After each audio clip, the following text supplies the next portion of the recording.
2.4 billion years ago, something happened on this planet that was so radical, so utterly transformative, that it reshaped every ocean, every rock, every breath of air, and every living thing that would ever come after it. It was not a meteor strike. It was not a volcanic super-eruption. It was not a shifting of continents or the collapse of a mountain range. It was something far smaller, far quieter, and in many ways far more powerful than any of those things. It was the work of microscopic life. Invisible to the naked eye, drifting in ancient shallow seas, a community of tiny organisms began doing something that had never been done before on this world. They began releasing oxygen. And in doing so, they accidentally poisoned nearly everything alive at the time, froze the planet in what may have been the most severe ice ages Earth has ever known, rusted the oceans red, and laid the foundation for every complex creature that would ever crawl, swim, fly, or walk across the surface of this world, including you and everyone you have ever known. This is the story of the Great Oxidation Event. And it is without question one of the most dramatic, most consequential, and most underappreciated chapters in the entire 4.5 billion year history of planet Earth. Please let us know in the comments where you are watching this history video and what time you are watching it. And be sure to subscribe to the channel for future videos. This story is going to take us deep into a world so alien, so utterly unlike anything we know today, that it might as well be another planet entirely. Because in many ways it was. Let us begin not with the moment oxygen appeared, but with the world that existed before it. Because to truly understand how revolutionary this event was, we need to understand what Earth looked like before a single molecule of free oxygen floated in its atmosphere. We need to step back into the deep past, into a time scientists call the Archean Eon, a stretch of time running from roughly 4 billion years ago to 2.5 billion years ago. This was Earth in its early youth, and it was nothing like the world we know. Picture a sky with no blue tint as we know it today. The atmosphere was thick with gases we would find utterly unbreathable. Nitrogen dominated as it does today, but alongside it were methane, carbon dioxide, ammonia, hydrogen sulfide, and other compounds that modern life would find toxic or useless. There was no ozone layer because ozone is made from oxygen, and there was essentially no free oxygen in the atmosphere at all. The concentration of oxygen in the Archean atmosphere was less than 1/10,000th of what it is today. Some estimates put it even lower than that. For all practical purposes, the Archean atmosphere was an oxygen-free environment. The oceans, too, were radically different. They were not the clear blue or green waters we think of today. The Archean oceans were rich in dissolved iron, which flooded into the sea from the mantle through hydrothermal vents and other volcanic activity. The oceans were also relatively warm in many regions and chemically reducing, meaning they held their electrons tightly and were hostile to the kind of oxidation reactions that define so much of modern chemistry. The seas were green or perhaps reddish in certain zones, teeming not with fish or corals or kelp, but with invisible communities of microbial life that had carved out existences in conditions we would find profoundly hostile. The land was largely barren. Without oxygen, there was no ozone layer to block the brutal ultraviolet radiation pouring in from the sun.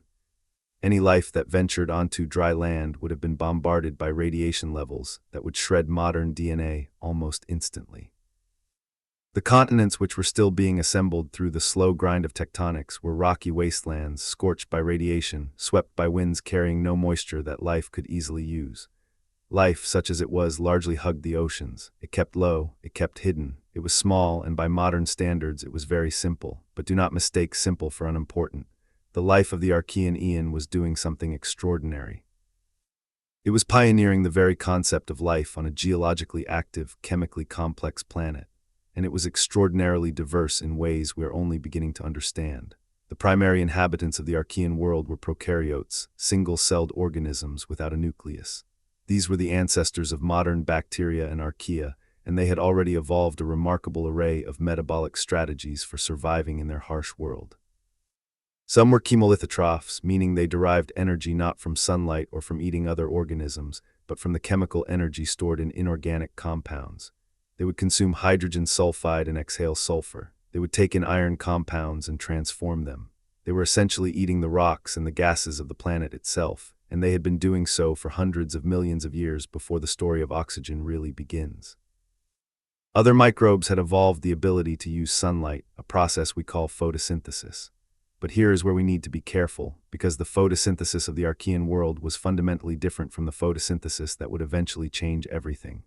The early photosynthetic organisms, a group broadly called anaxigenic photosynthesizers, used sunlight to drive their chemistry, but they did not use water as their electron donor. Instead, they used compounds like hydrogen sulfide, ferrous iron, or molecular hydrogen. And crucially, they did not produce oxygen as a byproduct. They produced sulfur or other compounds, or simply nothing that would linger in the atmosphere in a dangerous way. This is a critical distinction. For hundreds of millions of years, life had figured out how to use sunlight without generating the molecule that would one day transform the planet. The chemistry was sophisticated. The organisms were hardy and widespread, but they were operating within a closed loop that kept the world in a kind of chemical equilibrium. The Archean world was stable in its own terms. It was not friendly to complex life as we know it, but it was a world that worked, a world that had achieved a kind of chemical peace with itself. And then, somewhere in the shallow seas of the early Archean, in conditions we are still working to reconstruct, something new evolved. Something that would shatter that equilibrium forever. That something was a group of organisms we call cyanobacteria. Cyanobacteria are still with us today. You have seen them even if you did not know it. They are the organisms responsible for the blue-green algal blooms that sometimes appear on lakes and ponds. They are found in deserts, in hot springs, in ocean water, in moist soil. They are extraordinarily widespread and remarkably successful. But 3 billion years ago, give or take, their ancestors were something entirely new under the sun, or rather, something new using the sun in an entirely new way. What made cyanobacteria revolutionary was the metabolic process they had evolved, a process we call oxygenic photosynthesis. The word oxygenic simply means oxygen producing, and what these organisms had figured out through the slow, blind, iterative process of evolution was how to use sunlight to split water molecules. Water in the oceans was virtually unlimited. It was the most abundant liquid on the planet. And when you split a water molecule, you get hydrogen, which the organism can use to build sugars and other organic compounds, and you get oxygen, which is released as a waste product. Waste product, that is a phrase worth sitting with for a moment. The oxygen that you are breathing right now, the oxygen that fills every breath of every animal on this planet, the oxygen that created the ozone layer that protects life from radiation, the oxygen that rusted the rocks and colored the sky, was originally nothing more than biological garbage. It was a byproduct of microbes solving the problem of how to get energy from sunlight in a world full of water. They were not trying to change the world.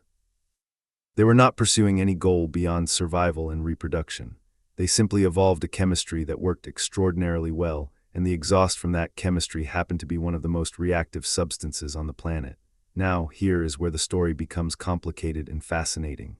Cyanobacteria evolved this capability of oxygenic photosynthesis long before the Great Oxidation Event. Current estimates, based on molecular clock analyses and some of the oldest known fossil and chemical evidence, suggest that cyanobacteria may have evolved their oxygen-producing metabolism somewhere between 3 billion and 2.5 billion years ago, perhaps even earlier. Yet the Great Oxidation Event, the moment when oxygen actually began accumulating in the atmosphere in significant quantities, did not happen until approximately 2.4 billion years ago. That is a gap of potentially hundreds of millions of years, possibly longer. So what was happening in that interval? Why did it take so long for oxygen to actually build up in the atmosphere? This is one of the most fascinating puzzles in all of Earth science, and the answer reveals just how profoundly the planet itself was resisting the change that was coming. The Earth in the Archean was acting as a giant chemical sponge, soaking up oxygen almost as fast as the cyanobacteria could produce it. And it could do this because of one deceptively simple fact. The early Earth was full of materials that were hungry for oxygen. Chief among them was dissolved iron. Remember those Archean oceans we described, thick with dissolved ferrous iron from volcanic activity? When cyanobacteria began releasing oxygen into the water around them, that oxygen did not simply float away into the atmosphere. Instead, it immediately encountered the iron in the seawater and reacted with it. Oxygen binds with iron to form iron oxides, the compounds we call rust, and rust is not soluble. Unlike dissolved iron, which stays invisible in solution, iron oxide precipitates out of the water. It sinks to the seafloor, it becomes rock, and this is exactly what happened. For hundreds of millions of years, perhaps for the better part of 1 billion years, the oxygen produced by cyanobacteria was being systematically mopped up by the dissolved iron in the oceans. The iron was acting as an enormous chemical buffer, preventing oxygen from accumulating in the atmosphere by converting it almost immediately into iron oxide minerals that sank to the sea floor. The evidence for this process is written in the rocks. Across the world, geologists have found ancient rock formations dating to this period that consist of alternating layers of iron-rich minerals and silica-rich minerals. These formations, called banded iron formations, or BIFs, are among the most beautiful and most scientifically valuable rock types on the planet. Their striped layers of red and silver and gray tell the story of repeated cycles of oxygen production and iron oxidation. When oxygen levels in the water were high enough, iron would precipitate and the iron-rich layers would form. When oxygen levels dropped, iron-poor, silica-rich layers would accumulate. Back and forth, layer by layer, century by century, these rocks recorded the slow battle being fought between the oxygen-producing cyanobacteria and the iron-rich ocean that was trying to swallow every molecule of O2 before it could escape into the air. The scale of this process is almost incomprehensible. The banded iron formations found around the world represent the accumulation of billions of tons of iron oxide over hundreds of millions of years. Every ton of iron oxide in those ancient rocks represents oxygen that was produced by living things and then captured by the ocean before it could reach the atmosphere. The cyanobacteria were producing oxygen on a truly massive scale, and the Earth was consuming it almost as fast. But here is the critical insight: almost as fast is not the same as exactly as fast. The ocean could only hold so much iron. Slowly, over immense spans of geological time, the ocean's capacity to absorb oxygen was being depleted. The iron was running out, not everywhere and not all at once, but gradually the chemical buffer was weakening. The ocean's ability to mop up oxygen was declining, and the cyanobacteria kept producing more and more oxygen, expanding their populations into new environments, colonizing more of the shallow seas and stromatolite reefs and coastal zones. There were other oxygen sinks too, not just ocean iron. Volcanic gases, erupting from the mantle into the atmosphere, were also chemically reducing, and they too consumed oxygen.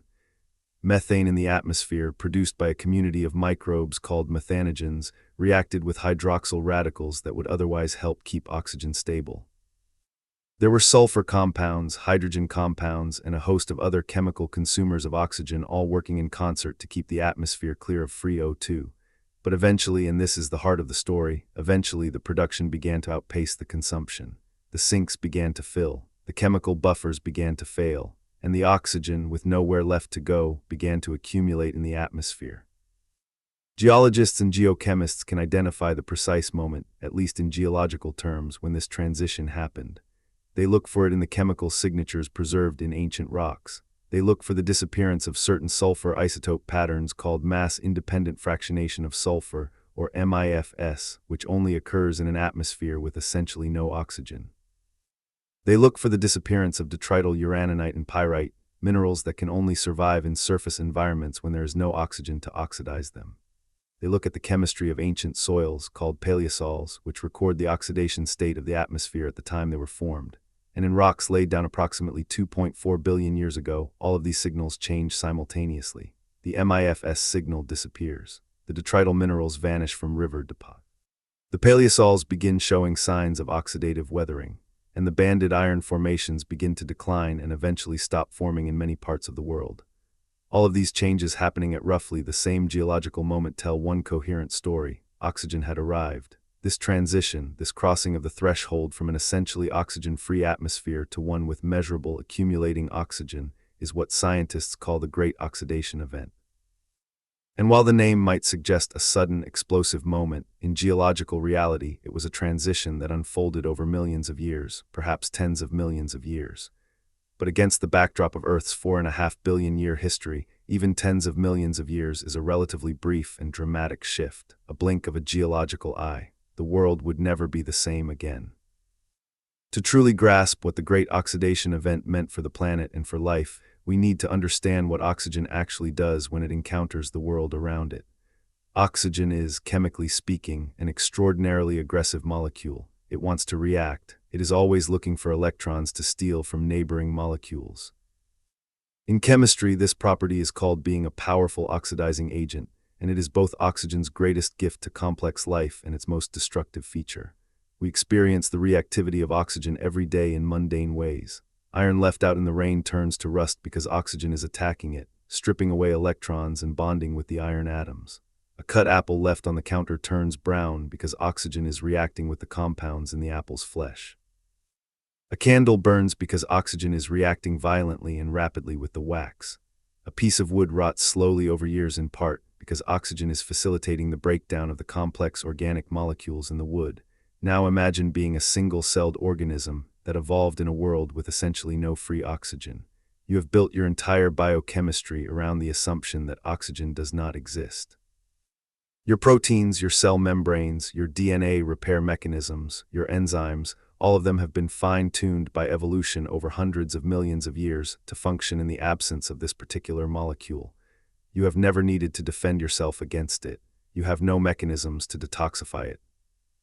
You have no way to prevent it from reacting with your proteins and destroying them, or to prevent it from attacking your DNA and causing mutations, or to stop it from disrupting the carefully balanced chemistry of your cell membrane. And then oxygen arrives. For the anaerobic microbes of the Archean world, the accumulation of oxygen in the atmosphere and oceans was not a welcome development. It was not a resource or an opportunity. It was poison. It was an existential chemical assault on everything that made their biology work. The reactive oxygen species generated by free oxygen in solution, things like superoxide radicals and hydrogen peroxide and hydroxyl radicals, are among the most chemically destructive substances that a cell can encounter. They attack and break apart proteins. They damage and fragment DNA. They oxidize the lipids in cell membranes, causing them to leak and fail. They interfere with the catalytic metals that many enzymes need to function. Modern cells have elaborate systems for dealing with these reactive oxygen species. We have enzymes like superoxide dismutase and catalase and peroxidases, which specifically exist to neutralize these dangerous molecules before they can cause too much damage. These are ancient, highly conserved proteins found in virtually all aerobic life, and their very existence is a testament to how serious the oxygen problem was. Evolution had to invent entire biochemical defense systems just to allow life to survive in an oxygenated world, but the microbes of the Archean had no such defenses. They had never needed them, and when oxygen began accumulating in their environment, it began killing them. Not all of them everywhere at once, not in some sudden, dramatic mass extinction event that left a clear layer in the geological record, but slowly, persistently, across vast swaths of the ocean's surface and shallow coastal zones where oxygen was most concentrated. The world's dominant form of life, the anaerobic microbial community that had ruled the planet for hundreds of millions of years, was being pushed back. It was being poisoned by the byproducts of its neighbors. This event is sometimes called the oxygen holocaust in informal discussions among scientists, and while that is a dramatic framing, it captures something real about the scale and severity of what happened. The best estimates suggest that the Great Oxidation Event caused one of the largest die-offs of life in the entire history of the planet, possibly the largest. The organisms that died were not dramatic creatures with bones or shells or complex body plans that would leave obvious fossils. They were microbes. Their deaths are recorded not in the bones they left behind, but in the chemical shifts and isotopic signatures in the rock record, in the changing patterns of sulfur and carbon and nitrogen chemistry that geologists painstakingly read from 2.5 billion-year-old stones. And yet, even as we talk about this as a catastrophe for the Archean biosphere, we have to hold two ideas in our minds at once. Yes, it was an ecological disaster of almost incomprehensible proportions for the life that existed at the time. And simultaneously, it was the foundation stone on which all complex life, including our own existence, would eventually be built. The event was a catastrophe and a revolution in the same breath. The anaerobic world did not simply cease to exist. Life is nothing if not resilient. The anaerobic microbes, those ancient communities that had dominated the planet for hundreds of millions of years, retreated. They found refuge in the parts of the world where oxygen could not easily reach. Deep in the sediments on the ocean floor, buried beneath layers of material where no oxygen could penetrate, in the oxygen-depleted deep waters of stratified lakes. In the guts of animals, in the deep rock, in hot springs where chemistry excluded oxygen, in countless microenvironments and ecological niches where the old world could still persist, hidden from the oxygen that was taking over the surface world. Even today, this ancient anaerobic world persists in those refuges. The methanogens in the deep sediments of lake beds, the sulfate-reducing bacteria in anoxic mud, the archaea living deep in hydrothermal systems, these are the descendants of the organisms that retreated from the oxygen, that found their way into the corners and crevices of a world that had turned hostile. They have been living there for over 2 billion years, carrying on their ancient chemistry in the darkness, largely unchanged in their fundamental metabolic strategies since the Archean.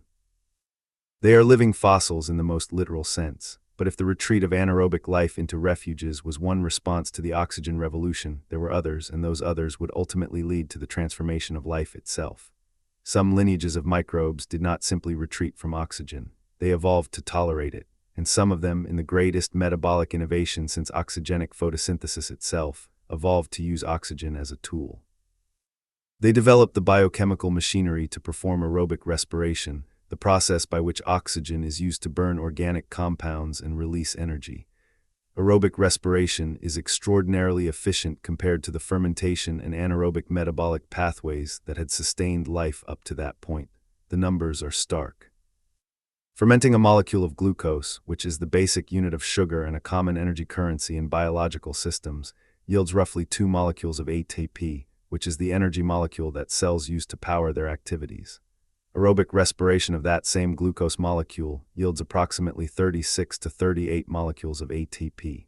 That is an almost 20-fold increase in energy extraction from the same amount of food.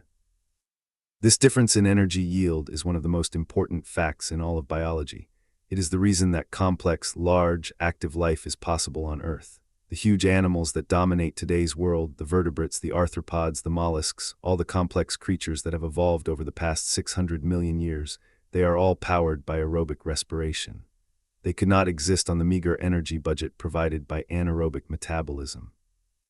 The high energy yield of oxygen-based respiration is what makes possible the expensive evolutionary luxury of large brains, active muscles, complex immune systems, and all the other energetically costly features of complex life.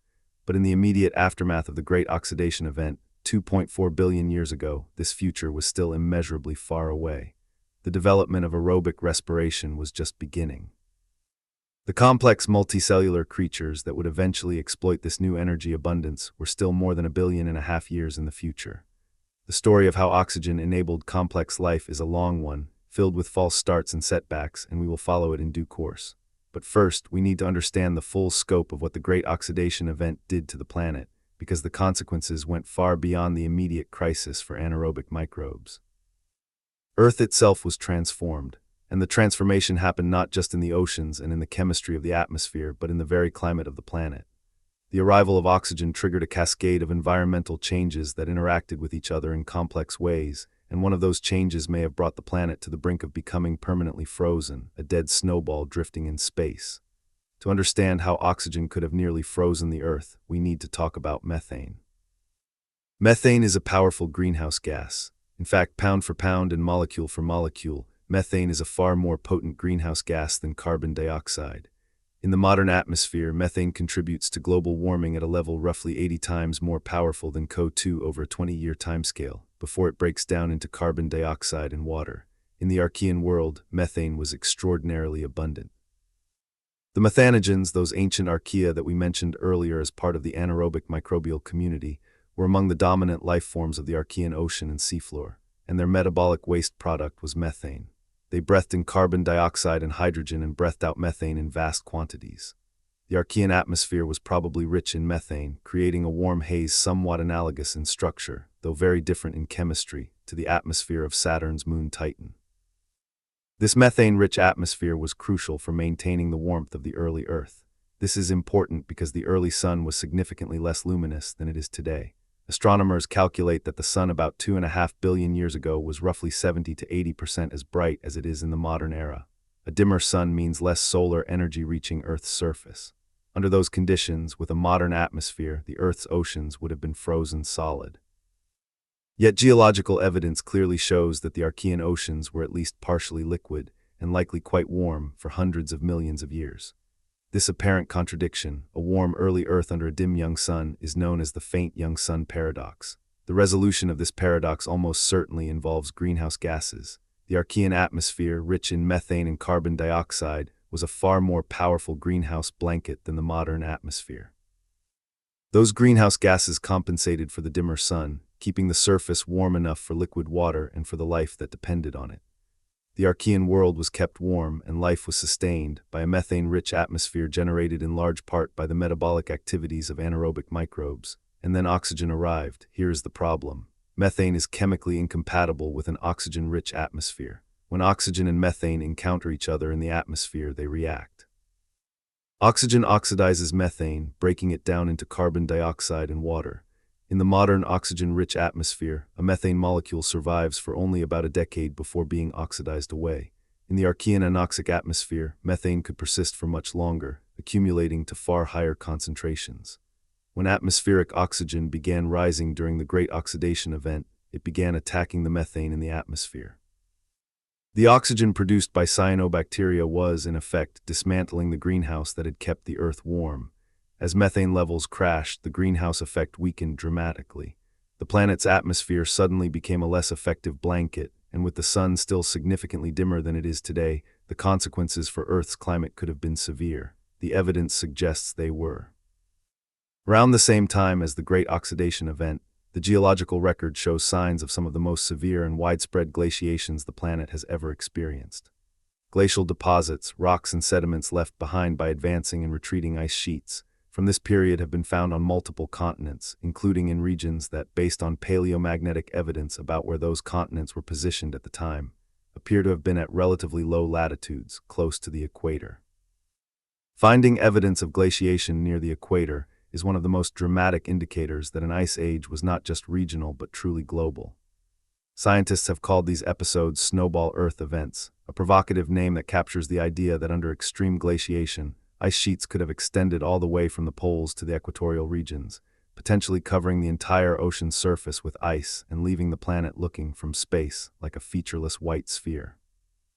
Whether the glaciations of the early Proterozoic, the eon that begins right at the Great Oxidation Event around 2.5 billion years ago, were truly global snowball Earth episodes or merely severe but partial glaciations is a matter of ongoing scientific debate. The evidence is ambiguous and incomplete, as you might expect from rocks that are nearly 2.5 billion years old. But what is not debated is that there were major, severe, widespread glaciations beginning shortly after the Great Oxidation Event, and that the collapse of methane greenhouse warming caused by rising oxygen is one of the most compelling explanations for why those ice ages occurred when they did. Imagine the Earth at the peak of one of these glaciations. Ice extends from the poles toward the equator, covering the shallow continental shelves where much of the cyanobacterial life was concentrated. As ice covers the ocean's surface, it blocks sunlight from penetrating the water, reducing photosynthesis. As photosynthesis slows, oxygen production slows. As oxygen production slows, the oxidative destruction of methane slows. Methane begins to accumulate again from the continued activity of methanogens in whatever ice-free or ice-covered but still liquid at depth environments they can still occupy. Slowly, methane builds back up. The greenhouse effect strengthens again. The ice begins to melt. The cycle begins to reverse. This kind of feedback system, where the very changes caused by a major perturbation eventually create the conditions for the perturbation to reverse, is a recurring theme in Earth's history. The planet has built-in regulatory mechanisms, not by design, not because the Earth is trying to maintain equilibrium, but simply because of the interplay of physical and chemical and biological processes that tend to create feedback loops. What goes up eventually comes down. What swings too far in one direction eventually swings back. Earth's climate history is full of these oscillations, driven by the interplay between life, chemistry, geology, and solar energy. The severe glaciations of the early Proterozoic were not just climatological curiosities. They were another layer of existential pressure on the life of the time.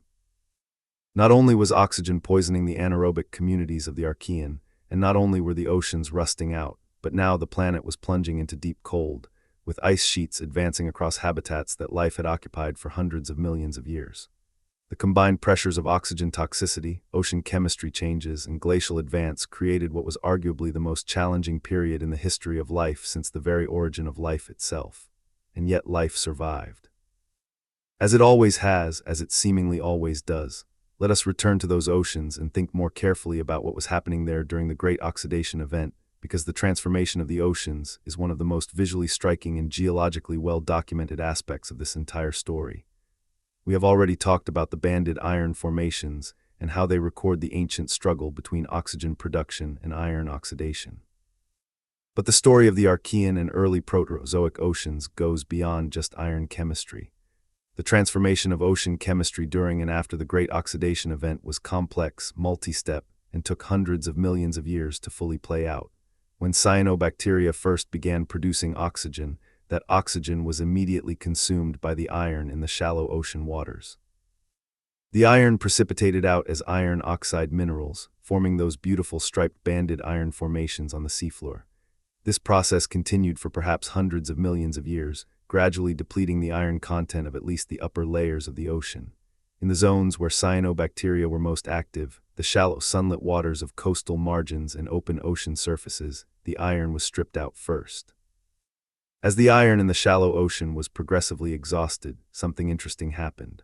Oxygen began to have nowhere left to go in the shallow water. The local iron sink was depleted, and so oxygen began to accumulate in the surface waters of the ocean, in the same zones where the cyanobacteria lived. This created small, localized oxygen oases, regions of oxygenated seawater surrounded by the still largely anoxic deep ocean and coastal zones where iron had not yet been exhausted. These oxygen oases were crucial for the next steps in the evolution of life. They were environments where organisms could experiment with oxygen tolerance and eventually with oxygen-based metabolism. They were islands of the future in an ocean still largely belonging to the past. Meanwhile, the deep ocean remained anoxic. Even as oxygen accumulated in the atmosphere and in shallow surface waters, the deep ocean floor and the deep water column were largely shielded from this new oxygen world. Cold, dense water sinking from the surface would carry some oxygen down with it, but the deep ocean was also receiving organic material raining down from the productive surface, and the decomposition of that organic material consumed oxygen. For much of the Proterozoic, the situation in the deep ocean was complicated and varied, with some regions becoming sulfidic, meaning rich in hydrogen sulfide produced by sulfate-reducing bacteria, rather than oxygenated. The transition from an anoxic Archean ocean to the oxygenated ocean we know today was not a single step. It was a multi-stage process that played out over more than 2 billion years. The oceans were not fully oxygenated in their deep basins until much later in Earth's history, perhaps as recently as 500 million years ago, when complex multicellular animals were already well established and exerting their own influence on ocean chemistry. The Great Oxidation Event was the beginning of ocean oxygenation, not its completion. The visual transformation of the ocean during this period would have been dramatic if there had been anyone to observe it. The rusting of the Archean Ocean's iron would have colored vast stretches of seawater in shades of red and orange and brown. The precipitation of iron oxide particles drifting down through the water column would have created a kind of permanent underwater rust storm, a slow rain of reddish particles settling to the seafloor to become the banded iron formations. The oceans literally bled rust, and it was not just iron. Other elements in the ocean chemistry were affected as well. Manganese, which is also sensitive to the oxidation state of its environment, was transformed and redistributed. The cycling of phosphorus, an essential nutrient for life, was altered by the changes in iron chemistry, since iron minerals in sediments can bind and release phosphorus depending on the oxygen levels in the water above them. The cycling of nitrogen was affected as well, since the bacteria and archaea that perform various steps of the nitrogen cycle are sensitive to oxygen levels. Every major biogeochemical cycle, every pathway by which the essential elements of life move through the environment, was disrupted and reorganized by the arrival of oxygen.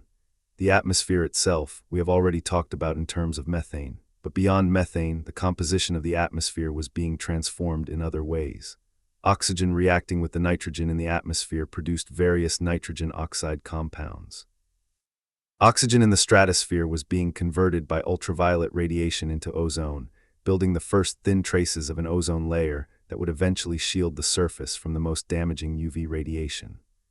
This early ozone layer was probably thin and incomplete for a long time, since oxygen levels remained far below modern values for hundreds of millions of years after the Great Oxidation Event.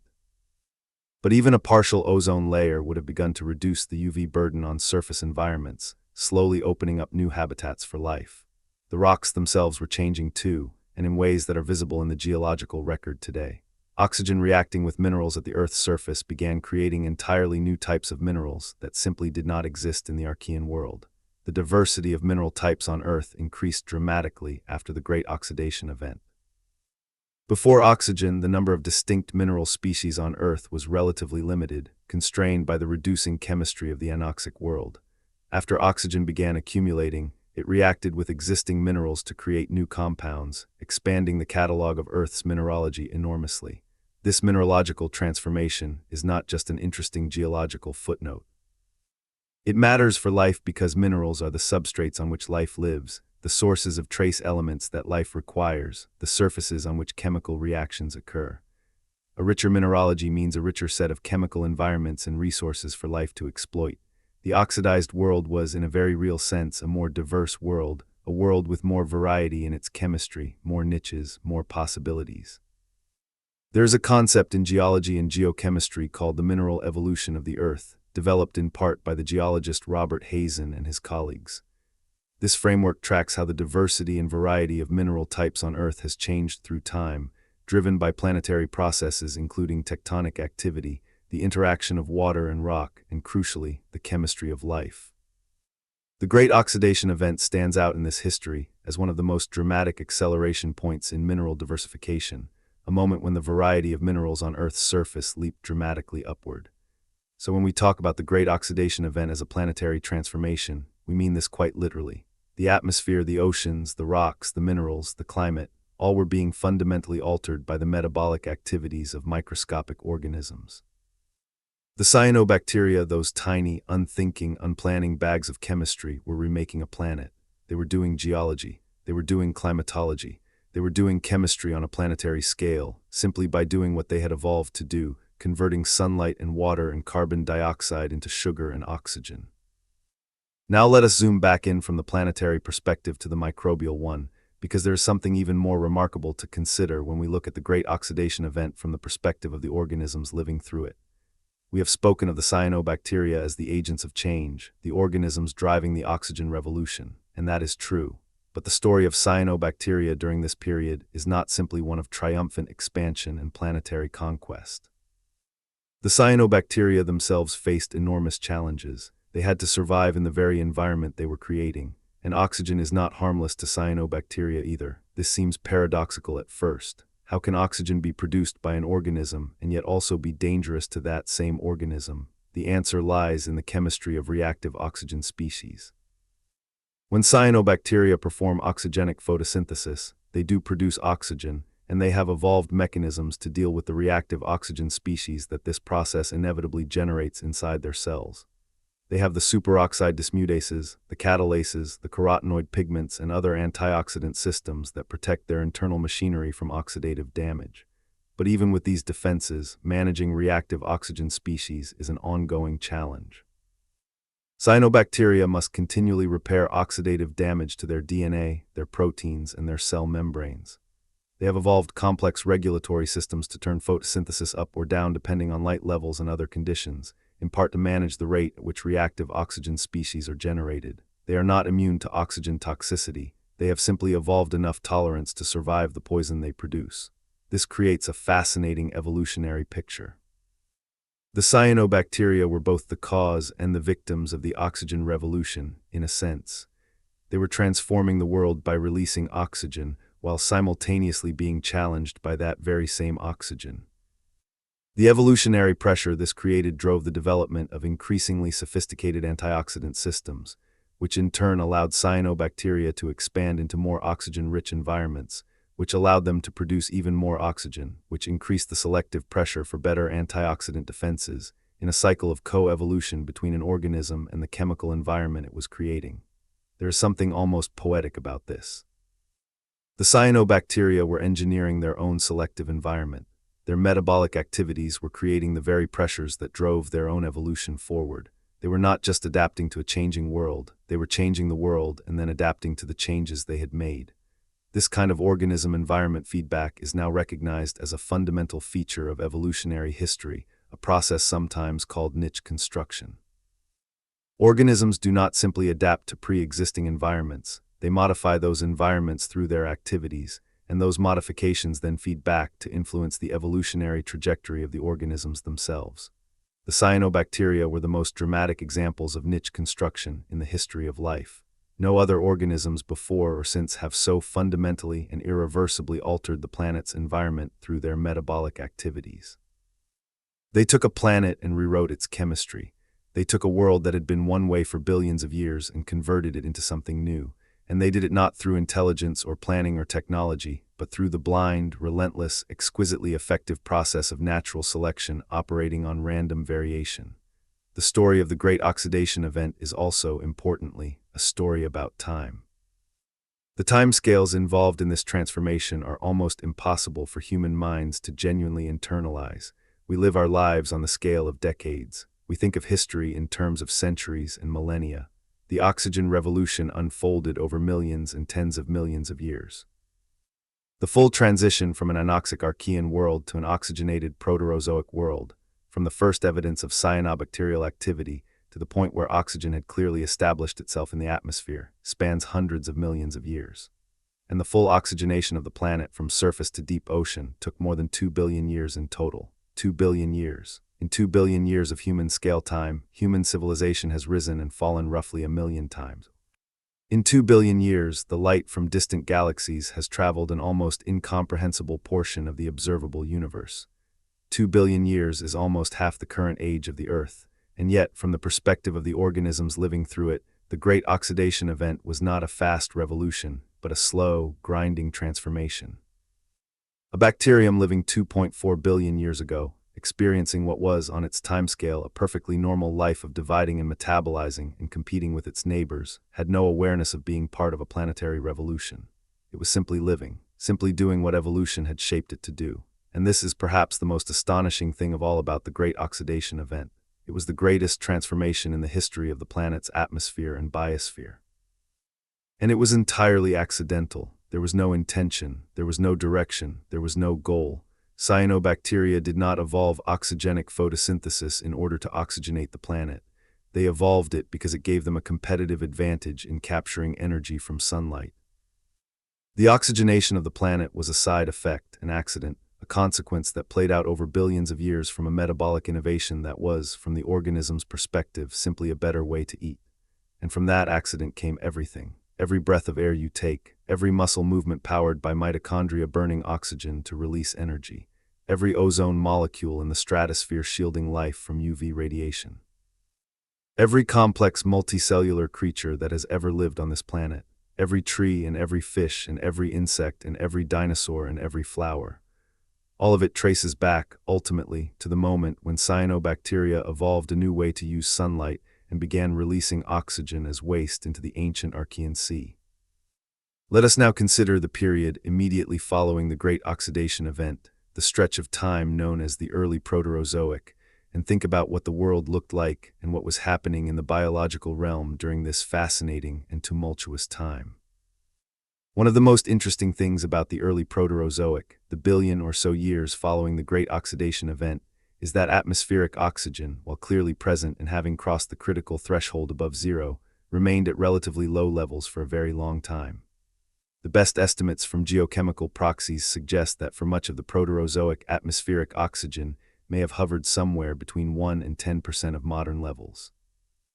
Modern atmospheric oxygen stands at about 21% of the atmosphere by volume. In the early Proterozoic, it may have been as low as a few tenths of 1%. This matters enormously for the subsequent history of life. Oxygen was present, but it was not abundant. It was enough to fundamentally alter the chemistry of the atmosphere and surface oceans, enough to kill off or drive back the most oxygen-sensitive anaerobic microbes, enough to begin oxidizing the surface rocks and rusting the shallow ocean. But it was not yet enough to support the kind of energetically expensive, complex multicellular life that would eventually evolve. The period from roughly 2.4 billion years ago to about 800 million years ago is sometimes referred to rather dismissively as the boring billion, a phrase coined partly in jest but capturing something real about how the geological and biological record appears during this interval. Compared to the dramatic changes of the Great Oxidation Event before and the explosion of complex multicellular life afterward, the Middle Proterozoic can seem, at first glance, uneventful. But the boring billion was anything but truly boring. It was a crucial incubation period, a time when life was quietly innovating, when biochemistry was being reworked and new biological possibilities were being explored, even if the pace of change appears slow compared to what came before and after. And one of the most important innovations of this period, perhaps the single most important innovation in the history of eukaryotic life, was beginning to take shape in the microbial world during this time. We are speaking of the eukaryotic cell. The cells that make up your body and the bodies of every animal, plant, fungus, and many single-celled organisms on Earth today are eukaryotic cells. They are fundamentally different from the prokaryotic cells of bacteria and archaea in one crucial way.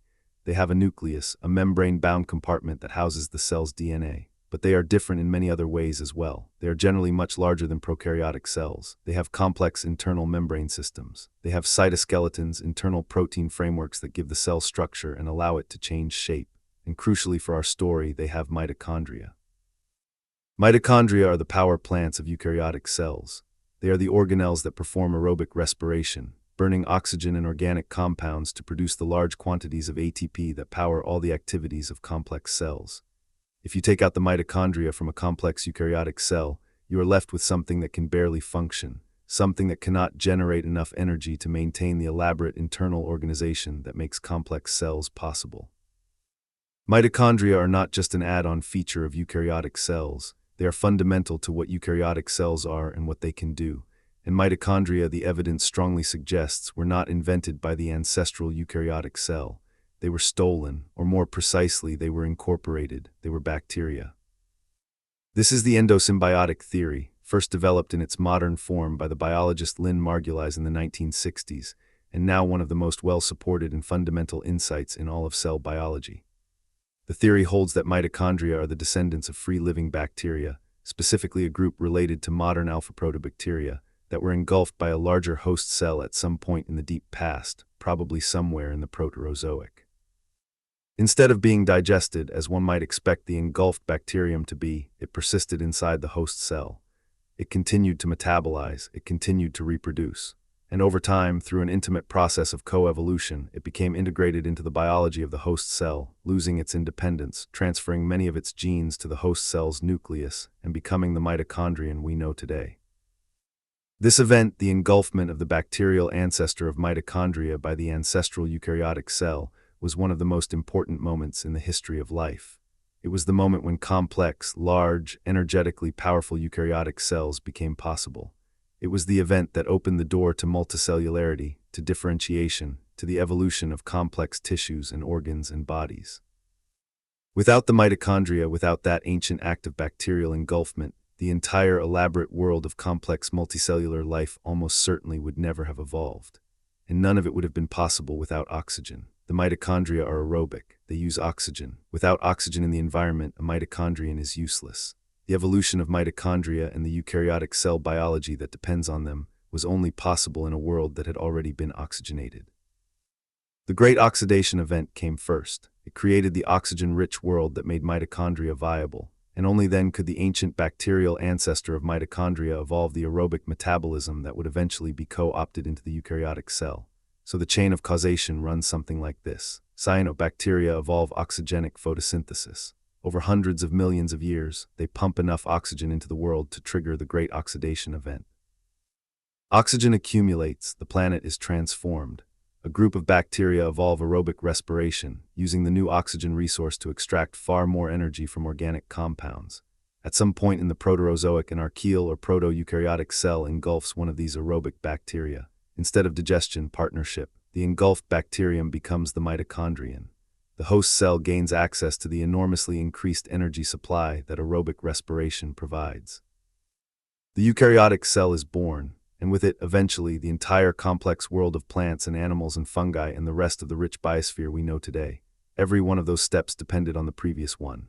Remove any link in the chain and the entire subsequent history of life changes beyond recognition. And the first link, the one that made all the others possible, was the evolution of oxygenic photosynthesis by cyanobacteria and the planetary transformation that followed. We should also pause and consider the cyanobacteria themselves, not just as agents of planetary change, but as organisms in their own right, organisms with an extraordinary evolutionary history that extends from the Archean to the present day. Cyanobacteria, as we noted, are still among us. They are found in virtually every aquatic and many terrestrial environments on Earth. They can tolerate extraordinary ranges of temperature, salinity, light levels, and nutrient availability. Some form the massive blooms that occasionally turn lakes and ponds into thick greenish soups. Others form thin films on desert rocks or biological soil crusts in arid environments. Others live in the freezing waters of Antarctic lakes, beneath ice, in conditions that would seem to offer almost nothing in the way of energy or resources, yet somehow managing to photosynthesize and grow. Some cyanobacteria form long chains of cells and have evolved a particularly elegant solution to one of the fundamental problems of life: How to fix nitrogen. Nitrogen fixation is the process by which atmospheric nitrogen gas is converted into biologically usable forms of nitrogen. It is an essential process because nitrogen is a critical component of proteins and nucleic acids, and yet atmospheric nitrogen, which is abundant, is chemically inert and cannot be used directly by most organisms. Only a select group of prokaryotes, including some cyanobacteria, have the enzyme machinery to break apart the extraordinarily strong triple bond in nitrogen gas and convert it into ammonia and other usable compounds. The problem is that nitrogen fixation is incompatible with oxygenic photosynthesis. The enzyme that fixes nitrogen, called nitrogenase, is irreversibly damaged by oxygen, and yet cyanobacteria both photosynthesize, producing oxygen, and in some lineages fix nitrogen. How do they reconcile this apparent contradiction? Some cyanobacteria have solved this by separating the two processes in time, performing photosynthesis during the day and nitrogen fixation at night when oxygen production stops. But others have evolved something even more elegant, specialized cells called heterocysts. In filamentous cyanobacteria that form chains, some cells in the chain differentiate into heterocysts, cells that have modified their internal chemistry and built thick cell walls to exclude oxygen. These heterocysts sacrifice the ability to photosynthesize and exist solely to fix nitrogen, protecting their oxygen-sensitive nitrogen-fixing machinery from the oxygen produced by their neighbors in the chain. It is a form of cellular division of labor, an early, simple form of the kind of multicellular specialization that would eventually evolve into complex tissues and organs. This kind of cellular cooperation and specialization in cyanobacteria hints at what was to come in the Proterozoic, when the first truly multicellular organisms were beginning to evolve. But cyanobacteria themselves represent something even more profound than a hint at future complexity. They represent one of the most successful and durable evolutionary experiments in the history of life. They have been on Earth for at least 2.5 billion years, possibly longer.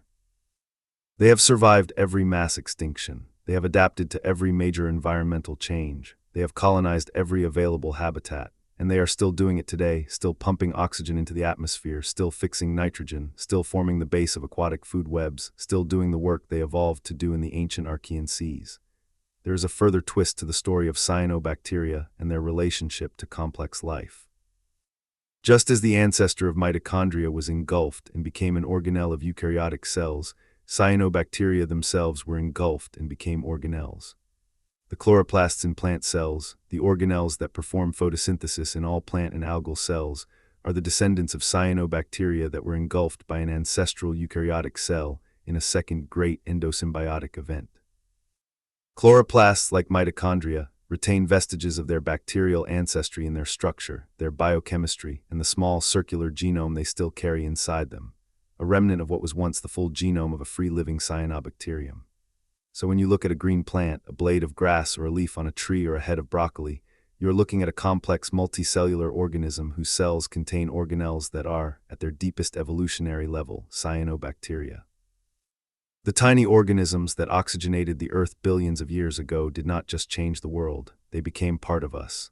Their descendants live inside our food, inside the plants that produce the oxygen we breathe, inside the algae at the base of the marine food chain. The cyanobacteria are everywhere in the world and in life itself.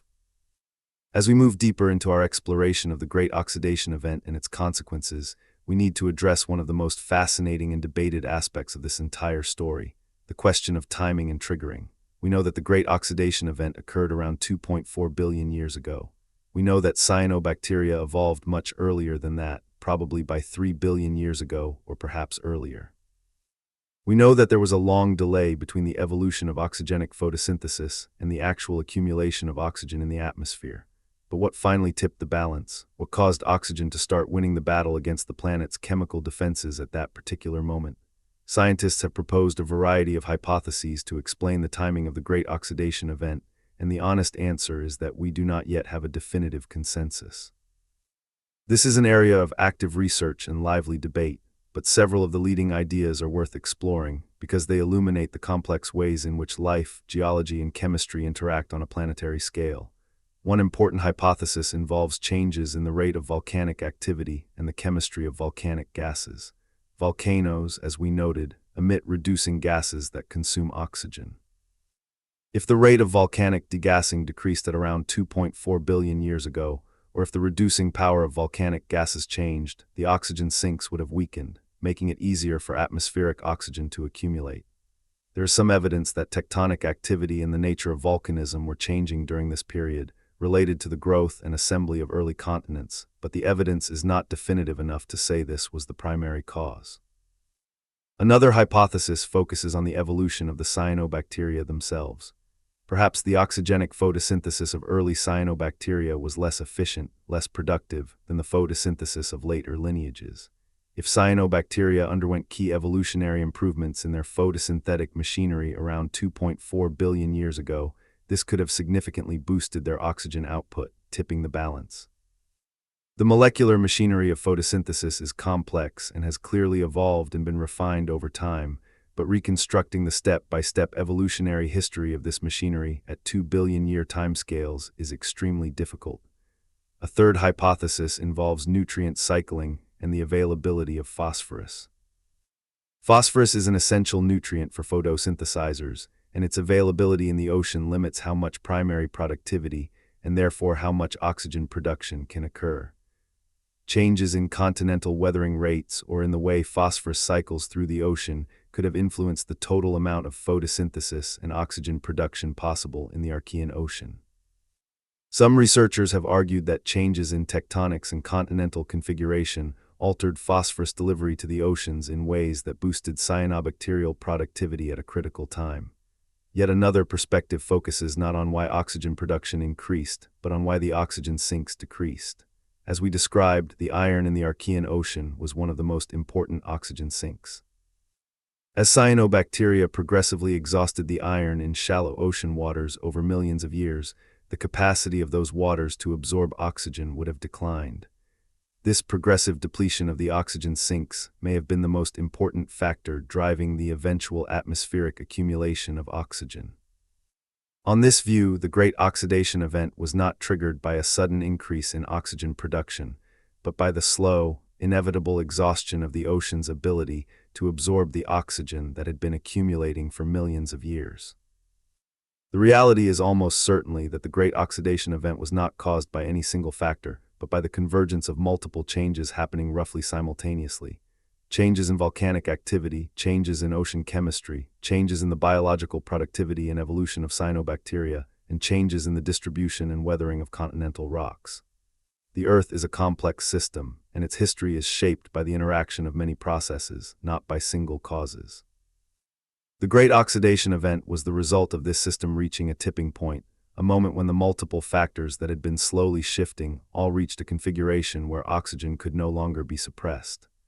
The concept of a tipping point is particularly important here, and it deserves some careful consideration, because it applies not just to the Great Oxidation Event, but to many of the major transitions in Earth's history. A tipping point is a threshold in a system where a small additional change causes a large and often irreversible shift in the system's state. Before the tipping point, the system resists change and tends to return to its previous state when perturbed. After the tipping point, the system shifts rapidly and dramatically to a new state, and returning to the previous state may be difficult or impossible. Earth's atmosphere before the Great Oxidation Event was in a stable, low oxygen state. Multiple feedback mechanisms worked to maintain that state. Oxygen produced by cyanobacteria was consumed by ocean iron, volcanic gases, reduced minerals in surface rocks, and atmospheric chemical reactions. The system had a large capacity to buffer against changes in oxygen input. It resisted the transition to a high oxygen state because the sinks were large and the atmosphere was well poised to absorb increased oxygen production without allowing it to accumulate. But as cyanobacteria expanded, as the ocean iron was progressively depleted, as continental weathering patterns evolved and volcanic activity changed, the buffering capacity of the system was slowly being eroded. The tipping point was the moment when this buffering capacity dropped below the level needed to keep up with oxygen production. At that point, oxygen began to accumulate not just locally but globally and persistently. The system flipped. And once oxygen accumulated to levels high enough that it began oxidizing the surface rocks and the ocean minerals and the atmospheric gases, it became increasingly difficult for the planet to return to the previous anoxic state. The transition was, in geological terms, irreversible. This concept of planetary tipping points is not just historical. It is deeply relevant to our understanding of how Earth systems work and how they can change, both through natural processes operating over geological time and through the influence of life, including the kind of life that is reading these words right now. The Great Oxidation Event is the most dramatic example in Earth's history of a biological process tipping a planetary system from one stable state to another. It is a reminder that the Earth is not a static backdrop against which life plays out its dramas, but a dynamic, reactive system in which life and planet co-evolve, each shaping the other in ways that can sometimes be sudden and irreversible.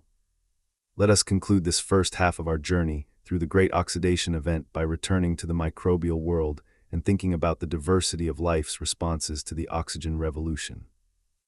We have spoken of organisms retreating into anoxic refuges, of some lineages evolving oxygen tolerance, and of the eventual evolution of aerobic respiration. But the reality of life's response to oxygen was even more varied and creative than this summary suggests. Evolution does not work in broad, simple categories. It works on individual organisms in specific environments, shaping their biochemistry and behavior in response to the precise selective pressures they face. And the Great Oxidation Event created an extraordinarily complex and varied set of selective pressures because oxygen was not a single uniform challenge. It came in different concentrations in different environments. It arrived at different times in different places. It interacted differently with different chemical environments.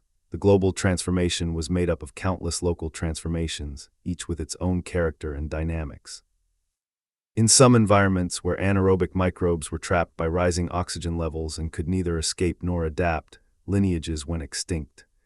In other environments, mutations that conferred even slight resistance to oxygen gave organisms a competitive advantage, and those mutations spread through populations. In still others, organisms evolved to exploit the new gradient, living at the interface between oxygenated and anoxic zones, where both oxygen and the reduced compounds they had been eating were available, and which offered particularly rich energetic opportunities. Some of the most creative evolutionary responses to oxygen involved entirely new metabolic strategies. Some bacteria evolved to use oxygen not for respiration, but for other chemical transformations.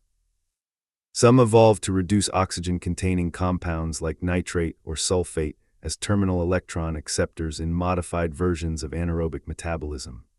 Some evolved to use the reactive oxygen species themselves as chemical tools for breaking down complex organic molecules, a strategy used today by certain soil bacteria in breaking down tough lignin and other plant materials. The diversity of metabolic strategies that evolved in response to the Great Oxidation Event is a testament to the creativity and flexibility of microbial evolution. Bacteria and archaea can exchange genes between entirely different lineages through a process called horizontal gene transfer, which allows beneficial metabolic innovations to spread not just through reproduction, but through a kind of ecological sharing of genetic information. This means that a successful strategy evolved in one lineage can quickly spread to other lineages in the same environment, accelerating the overall pace of adaptation to new conditions. The oxygen revolution, then, was not just a disaster for the Archean biosphere.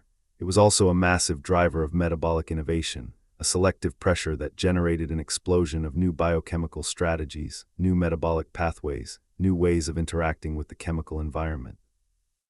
The microbial world that emerged from the Great Oxidation Event was, in terms of metabolic diversity, far richer than the one that had preceded it. And this metabolic diversity was a prerequisite for everything that came after. The complex ecosystems of the Proterozoic and beyond, the food webs that would eventually sustain complex multicellular life, were built on the foundation of this metabolic diversity. Every ecological relationship, every predator and prey dynamic, every symbiotic association, every nutrient cycle, ultimately rests on the metabolic capabilities of the microbes at the base of the system. And those capabilities were shaped in large part by the selective pressures of the Great Oxidation Event. The Great Oxidation Event was not just a change in atmospheric chemistry. It was the forge in which much of the metabolic diversity of modern life was hammered out.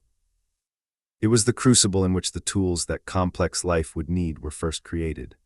It was the beginning of the long road that leads, through 2 billion years of geological time and countless evolutionary innovations and dead ends and lucky accidents, all the way to the world we know today, a world of oxygen and color and complexity and life in more forms than can be counted. In the second part of our journey, we will follow that road from the Proterozoic forward, watching as life slowly climbs the long staircase from microbial simplicity toward multicellular complexity, driven always by the oxygen that the cyanobacteria had put into the world, and constrained always by the time it takes for evolution to find its way to new possibilities. We will see how oxygen, having poisoned one world, became the foundation of another. We will see how the survivors of the oxygen holocaust became the ancestors of everything alive on Earth today. And we will see how the ancient chemistry of the great oxidation event echoes in every breath you draw, in every cell of your body, in the very fact that you are here to contemplate this extraordinary story. But that is for the second part. For now, let us sit with the magnitude of what we have explored in this first part of our journey. 4 billion years of a world without oxygen. Hundreds of millions of years of cyanobacteria quietly, persistently producing oxygen and watching that oxygen disappear into the hungry chemistry of the Archean Ocean. The slow, grinding approach to the tipping point, the moment when the balance finally shifted, the rusting of the oceans and the freezing of the poles, the massive disruption of the biosphere that had existed before. The retreat of ancient life into refuges, and the beginning of the long evolutionary journey toward aerobic metabolism and eukaryotic complexity. All of it driven by organisms too small to see. All of it unplanned, undirected, the product of billions of years of evolution responding to the relentless pressure of natural selection. All of it written in the chemistry of ancient rocks, in the isotopic signatures of 2 billion-year-old sediments, in the molecular biology of cells alive today. All of it pointing toward one of the most profound truths in the history of science, that the world we live in, the air we breathe, the complexity of the life around us is not a given. It is not a background condition that has always been and will always be. It is the result of specific events, specific organisms, specific moments in deep time when the trajectory of a planet was altered by the activities of microscopic life. The Great Oxidation Event is the most dramatic example of this truth, but it is not the only one. Earth's history is full of moments when life and planet reshaped each other, when the activities of living things altered the physical and chemical environment in ways that fed back to alter life itself. Understanding these moments, reading them in the rocks and the chemistry and the biology of living things today, is one of the great intellectual achievements of modern science. And it is a story that is still being told in laboratories and field sites around the world, as scientists push ever deeper into the chemical memory of the ancient Earth, trying to read the records that these remarkable planetary transformations have left behind. In the second part of our documentary, we continue this story, following oxygen and life through the long Proterozoic, through the advent of eukaryotes and the first multicellular organisms, through the second great oxygenation event and the Cambrian explosion of animal life, all the way to the world we know today. Join us for that continuation. And if you have been watching this with us, please take a moment to tell us in the comments where you are and what time of day it is as you take in this extraordinary chapter of Earth's history. Stories like this one deserve to be shared, discussed, and wondered at together. Be sure to subscribe so you are with us for the second part of this journey, and for all the remarkable stories of Earth and life that are still to come on this channel. The world you see around you, every rock, every breath, every living thing is the legacy of what we have been discussing. The Great Oxidation Event shaped you, shaped your cells, shaped the air in your lungs. Knowing that story does not diminish the wonder of the world, it deepens it beyond measure. We left our story at one of the most dramatic moments in the 4.5 billion year history of this planet. The Great Oxidation Event had occurred. Roughly 2.4 billion years ago, the atmosphere of Earth crossed a threshold that it had never crossed before, and oxygen, produced in vast quantities by the metabolic activities of cyanobacteria, began accumulating in measurable, persistent, and increasingly significant concentrations in the air above the ancient seas. The Archean world, that long era of anaerobic microbial dominance, was over. A new era had begun. And the consequences of that transition were still cascading through the chemistry of the oceans, the climate of the planet, and the biology of every living thing on Earth. In this second part of our journey, we are going to follow the story forward.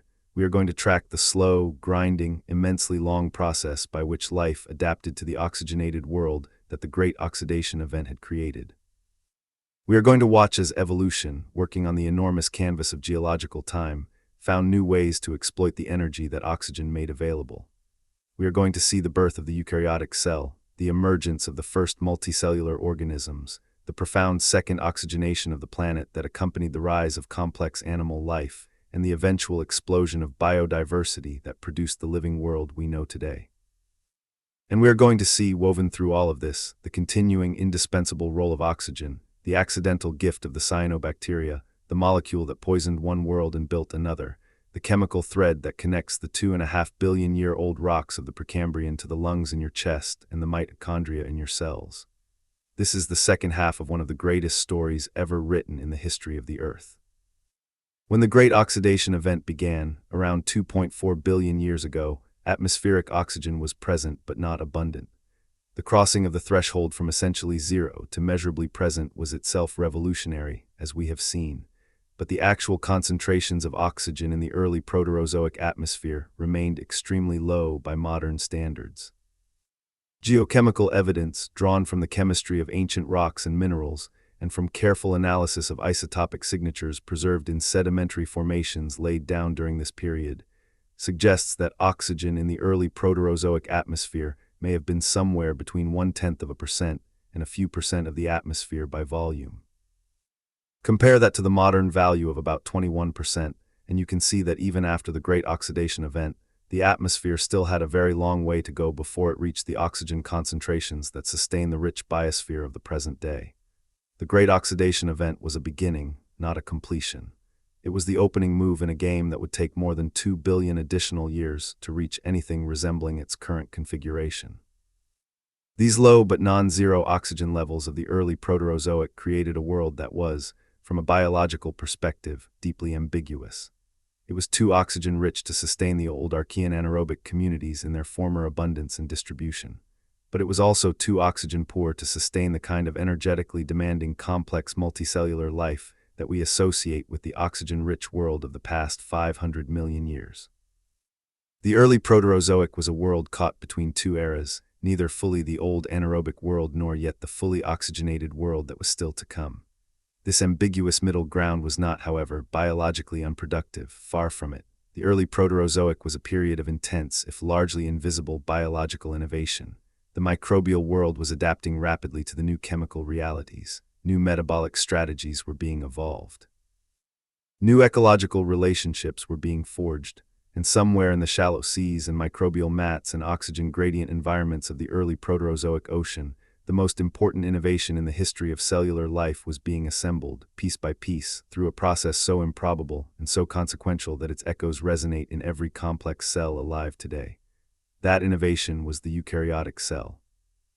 We touched on eukaryotes in the first part of our story, but now we need to explore them in much greater depth, because the evolution of the eukaryotic cell is the central event of the Proterozoic, the development that made all subsequent complex life possible, and a story that is intimately and inseparably connected to the presence of oxygen in the environment. To understand what the eukaryotic cell is and why its evolution was so momentous, we first need to appreciate what life was like before it.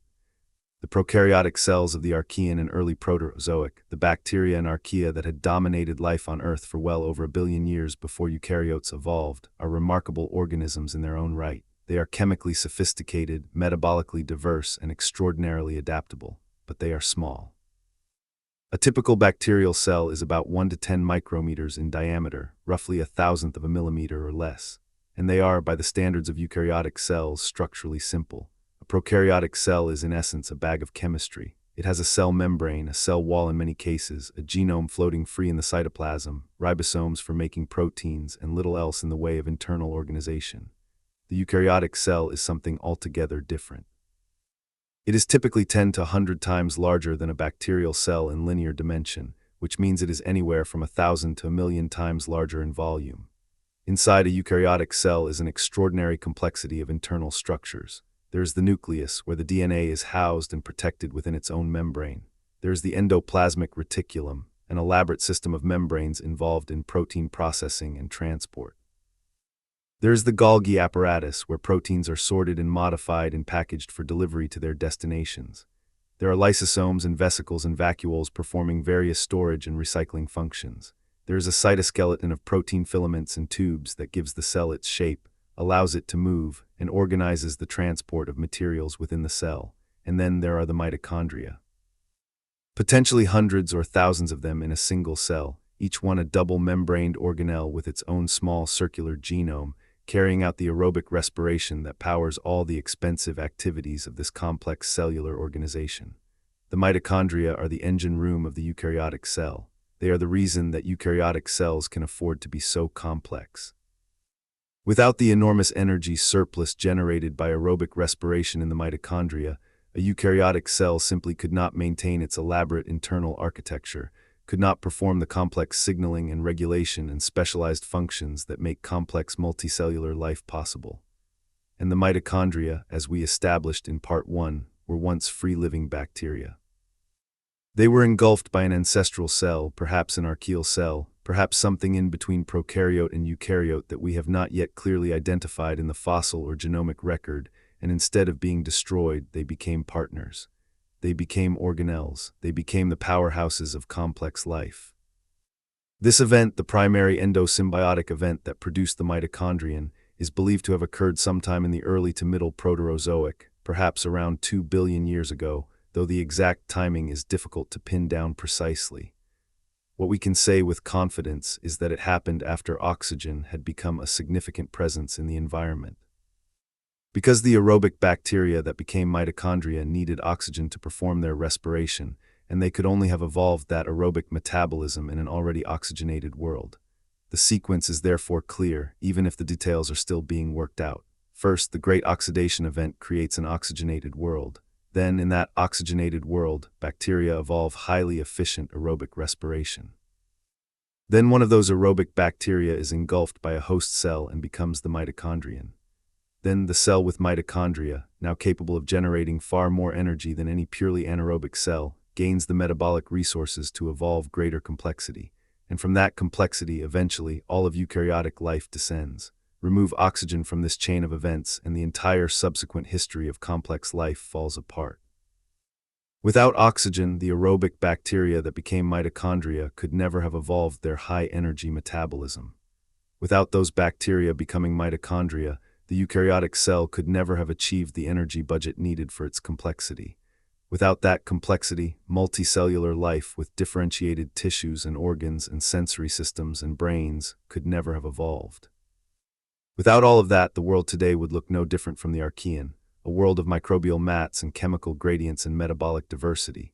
Yes, but no animals, no plants, no fungi, no visible complexity of any kind. Every bird, every fish, every insect, every tree, every flower, every mushroom, every visible living thing on Earth owes its existence ultimately to the oxygen that cyanobacteria pumped into the ancient atmosphere. The connection is not metaphorical. It is biochemical, cellular, and evolutionary. It runs through the mitochondria in every eukaryotic cell alive today. The Proterozoic Eon, which spans from about 2.5 billion years ago to about 540 million years ago, is one of the longest and most important eons in Earth's history. It represents almost half of the total history of the planet, and within it, the most important biological transition since the origin of life itself was unfolding. But the pace of that unfolding was, by any standard we are accustomed to thinking in, glacially slow. The Proterozoic was not a time of dramatic, rapid evolutionary change visible in the fossil record. It was a time of quiet, deep, fundamental biological preparation. The fossil record of the Proterozoic is sparse and difficult to interpret. Soft-bodied microbes do not fossilize easily. Even structures like microbial mats, which we know were widespread and diverse, leave only indirect evidence in the rock record. The tiny size of microbial cells means that their individual preservation requires extraordinarily specific conditions, and finding and interpreting such fossils requires the most sophisticated microscopy and chemical analysis techniques available to modern science. But there are windows into the Proterozoic microbial world. Stromatolites, those layered structures built by communities of microbes, particularly cyanobacteria, are found throughout the Proterozoic fossil record. Some of the most extensive and well-preserved Proterozoic stromatolite formations are found in certain geological sites, massive limestone structures that record the slow, patient growth of microbial mats over millions of years. In places, these ancient reef structures reach thicknesses of tens of meters, representing thousands of years of layered microbial growth, each thin lamination a record of a community of organisms going about their daily business of photosynthesis and growth and competition and cooperation. Stromatolites are not just passive records of Proterozoic biology. They are, or rather the organisms that build them are, active participants in the geochemical transformation of the Proterozoic world. Cyanobacterial mats, the primary builders of stromatolites, are extraordinarily productive photosynthetic communities. They can generate oxygen, fix nitrogen, and process carbon at rates per unit area that rival or exceed those of many modern ecosystems. And they create steep chemical gradients within their layered structure, from oxygen-rich at the sunlit surface to anoxic and sulfidic at the base, creating in miniature the kind of diverse chemical environment that hosts an extraordinary variety of microbial life. Within the laminated layers of Proterozoic stromatolites and microbial mats, the full diversity of Proterozoic microbial life was conducting its chemistry and evolving its strategies. It was a world invisible to the naked eye but extraordinarily rich in biological activity and evolutionary innovation. And somewhere in that microbial world, the first eukaryotes were appearing and diversifying. The oldest widely accepted fossil evidence for eukaryotic cells dates to approximately 1.8 to 2 billion years ago, in the form of cellular structures preserved in ancient shales that are large enough and complex enough in their morphology to be interpreted as eukaryotic rather than prokaryotic. These ancient eukaryotic cells, called acritarchs by paleontologists, are found as carbonaceous compressions in fine-grained sedimentary rocks of the right age, and while their interpretation is sometimes debated, the overall picture of eukaryotes appearing in the early Proterozoic and then gradually diversifying through the middle Proterozoic is broadly accepted. The diversification of eukaryotes in the Proterozoic was not a rapid explosion of visible complexity.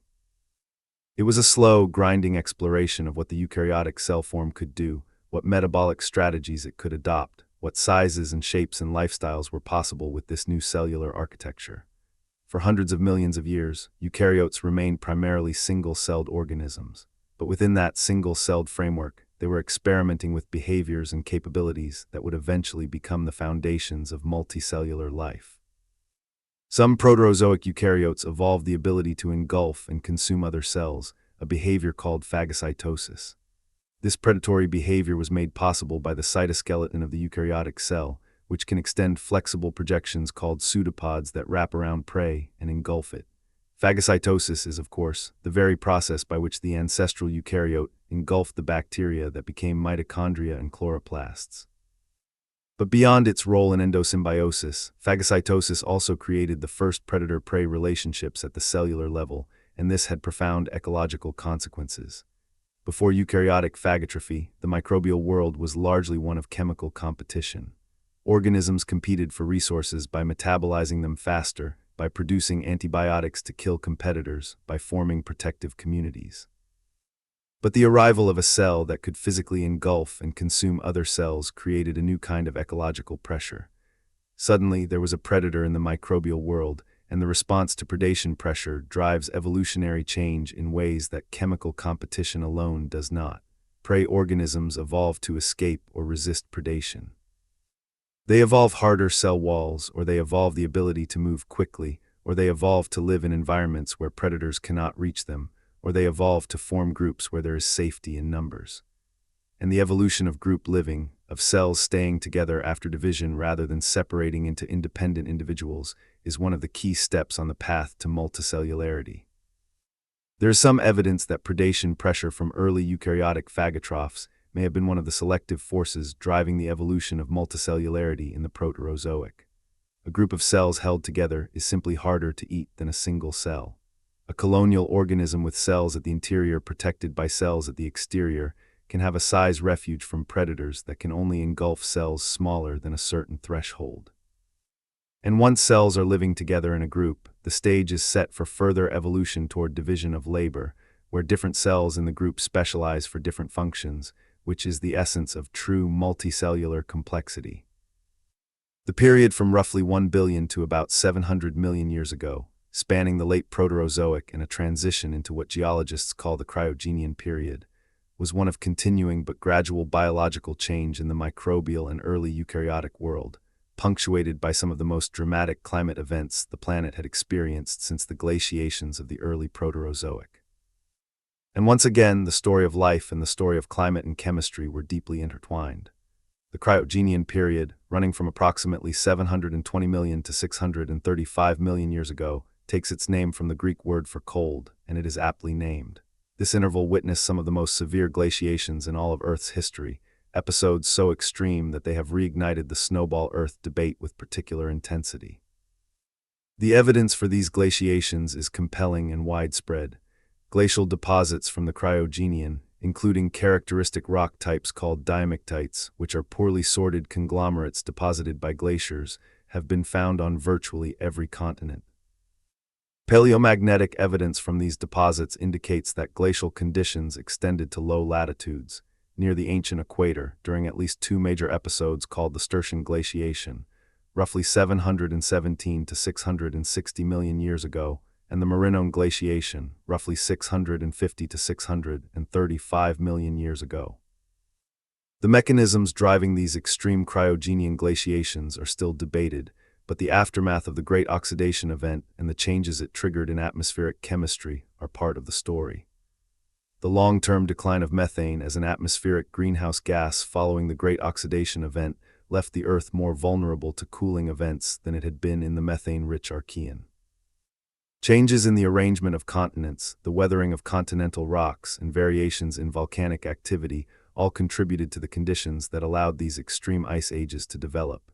The question of what eventually ended the cryogenian glaciations is actually more clearly understood than what initiated them. Under extreme snowball or near snowball conditions, the hydrological cycle largely shuts down.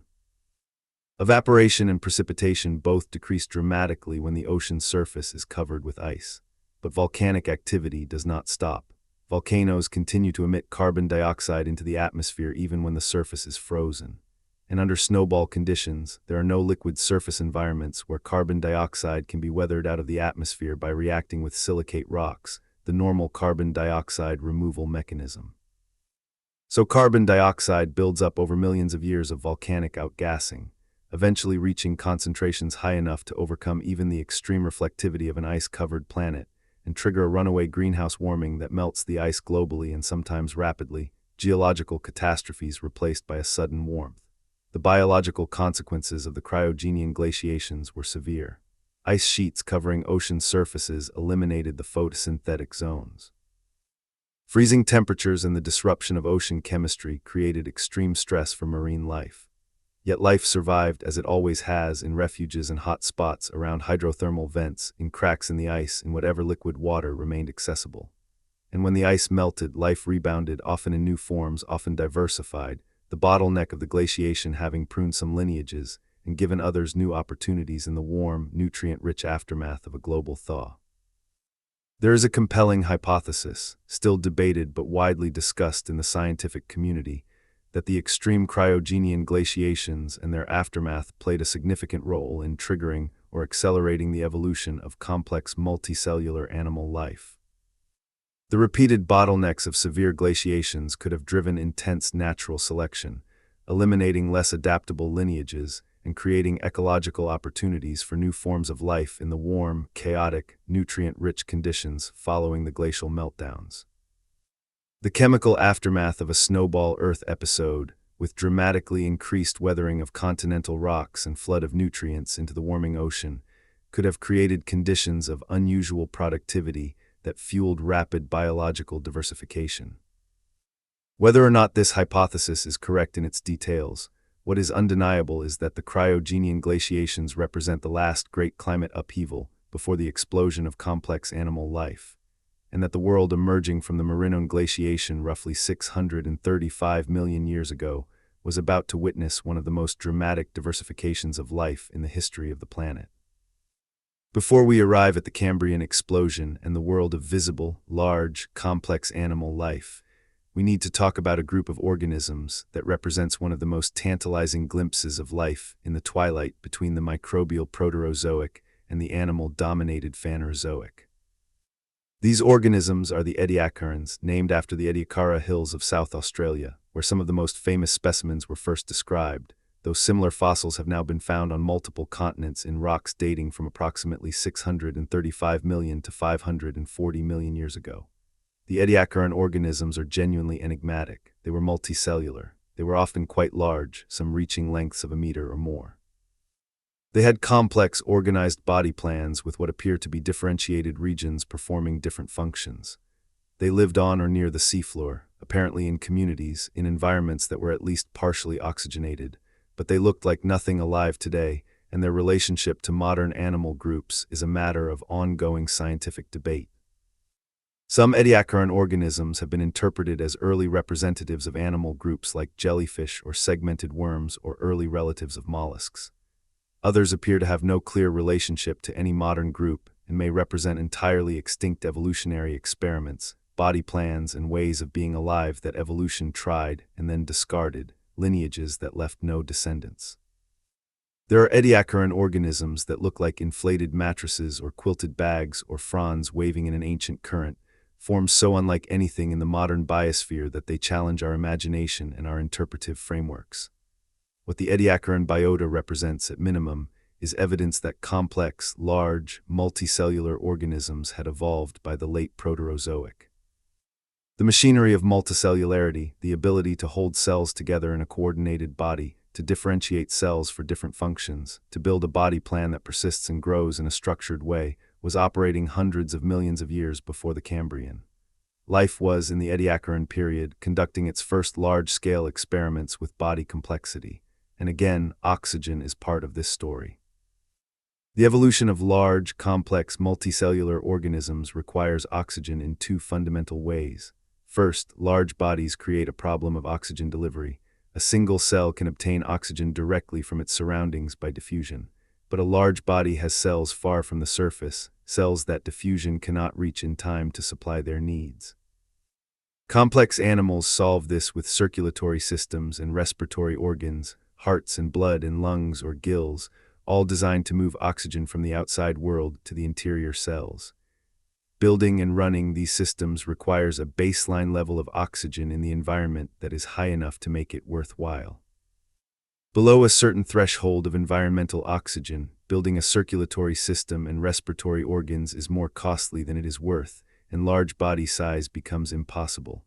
Second, the aerobic metabolism of mitochondria requires oxygen at the cellular level. The more complex and metabolically active a cell, the more oxygen it needs.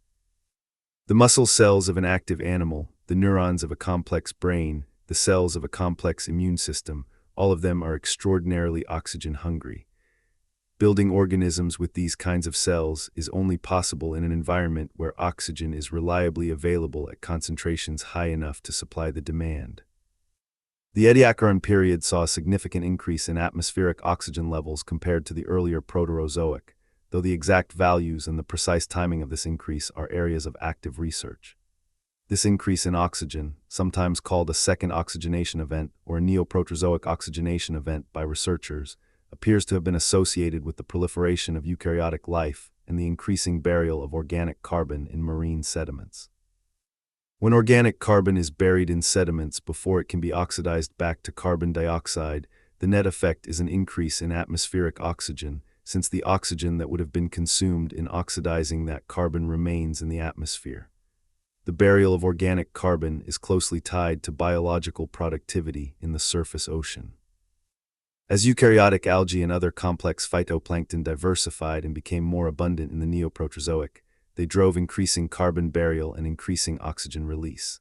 This positive feedback between biological complexity and oxygen availability may have been an important driver of the late Proterozoic oxygenation. More oxygen allowed more complex organisms. More complex organisms drove more carbon burial. More carbon burial produced more oxygen. The system was slowly pulling itself up by its own bootstraps toward the fully oxygenated world that would eventually emerge. And then came the Cambrian. 540 million years ago, the geological record transforms in a way that has fascinated and puzzled scientists since the 19th century. In rocks below the Cambrian boundary, complex animal life is rare, ambiguous, and difficult to interpret. In rocks just above the Cambrian boundary, the fossil record suddenly fills with an extraordinary diversity of hard-bodied animals. Shells and skeletons and mineralized body parts of dozens of different body plans appear in the record over a geologically brief interval of perhaps 20 to 30 million years, in what paleontologists call the Cambrian explosion. The Cambrian explosion has been called the most dramatic event in the history of animal life. In its relatively brief duration, most of the major animal body plans, the fundamental blueprints for the construction of animal bodies, appear in the fossil record for the first time. Arthropods with their jointed legs and exoskeletons, mollusks with their shells, echinoderms, the spiny-skinned ancestors of today's starfish and sea urchins, chordates, the phylum to which all vertebrates, including ourselves, belong. And many other lineages, some of which survive to the present and some of which went extinct without leaving descendants. The Cambrian explosion is not fully understood. Its causes are the subject of ongoing scientific debate, and it is likely that multiple factors converged to produce this extraordinary diversification. But oxygen is, once again, a central part of the story. By the time of the Cambrian, atmospheric oxygen had risen significantly above the low values of the early and middle Proterozoic. Estimates vary, but many researchers believe that oxygen levels in the Cambrian atmosphere may have been somewhere between 10 and perhaps 15 or more % of modern values, perhaps as much as 5 to 10% of the atmosphere by volume.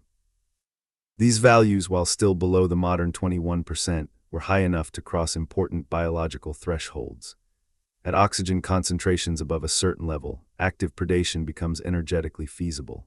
The ability to pursue and capture prey, to fight and flee, to maintain high metabolic rates over sustained periods of activity, all of these things require more oxygen than passive filter feeding or sedentary lifestyles.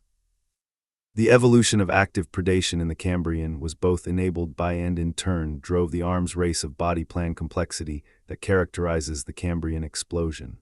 Predators evolved more sophisticated sensory systems and more effective attack mechanisms. Prey evolved harder shells and better escape behaviors and more complex nervous systems. Each advance in offensive capability drove a corresponding advance in defensive capability, and vice versa, in a classic evolutionary arms race that produced an explosion of biological complexity in a relatively short time. The presence of oxygen at sufficient levels was a prerequisite for this entire dynamic. The Cambrian explosion, with all its extraordinary diversity and innovation, was built on the oxygen foundation that the cyanobacteria had laid down 2 billion years earlier. The chain of causation runs unbroken from the ancient cyanobacterial cell splitting water molecules in the Archean Sea to the first trilobite pulling itself along the Cambrian seafloor on its jointed legs, scanning the environment with its compound eyes, hunting for prey or fleeing from predators, doing all the things that complex animal life does. Powered in every moment by the aerobic respiration that mitochondria inherited from the ancient bacteria that entered the eukaryotic cell billions of years before. The Cambrian explosion introduced another phenomenon that would prove enormously important for the subsequent history of Earth's oxygen levels. The evolution of large, complex animals dramatically changed the way that organic matter was processed in the ocean, and through that change, influenced the cycling of oxygen itself. Before complex animals, organic material produced by photosynthesis in the surface ocean sank to the seafloor where it was decomposed primarily by microbial communities. Microbial decomposition is thorough but not perfectly efficient. Some organic material escapes decomposition and becomes buried in sediments, contributing to the net burial of carbon that drives long-term increases in atmospheric oxygen. But the process is relatively unstructured. There are no large animals compacting the organic matter, no burrowing organisms mixing the sediments, no grazing animals consuming and reprocessing organic material in ways that dramatically alter its fate.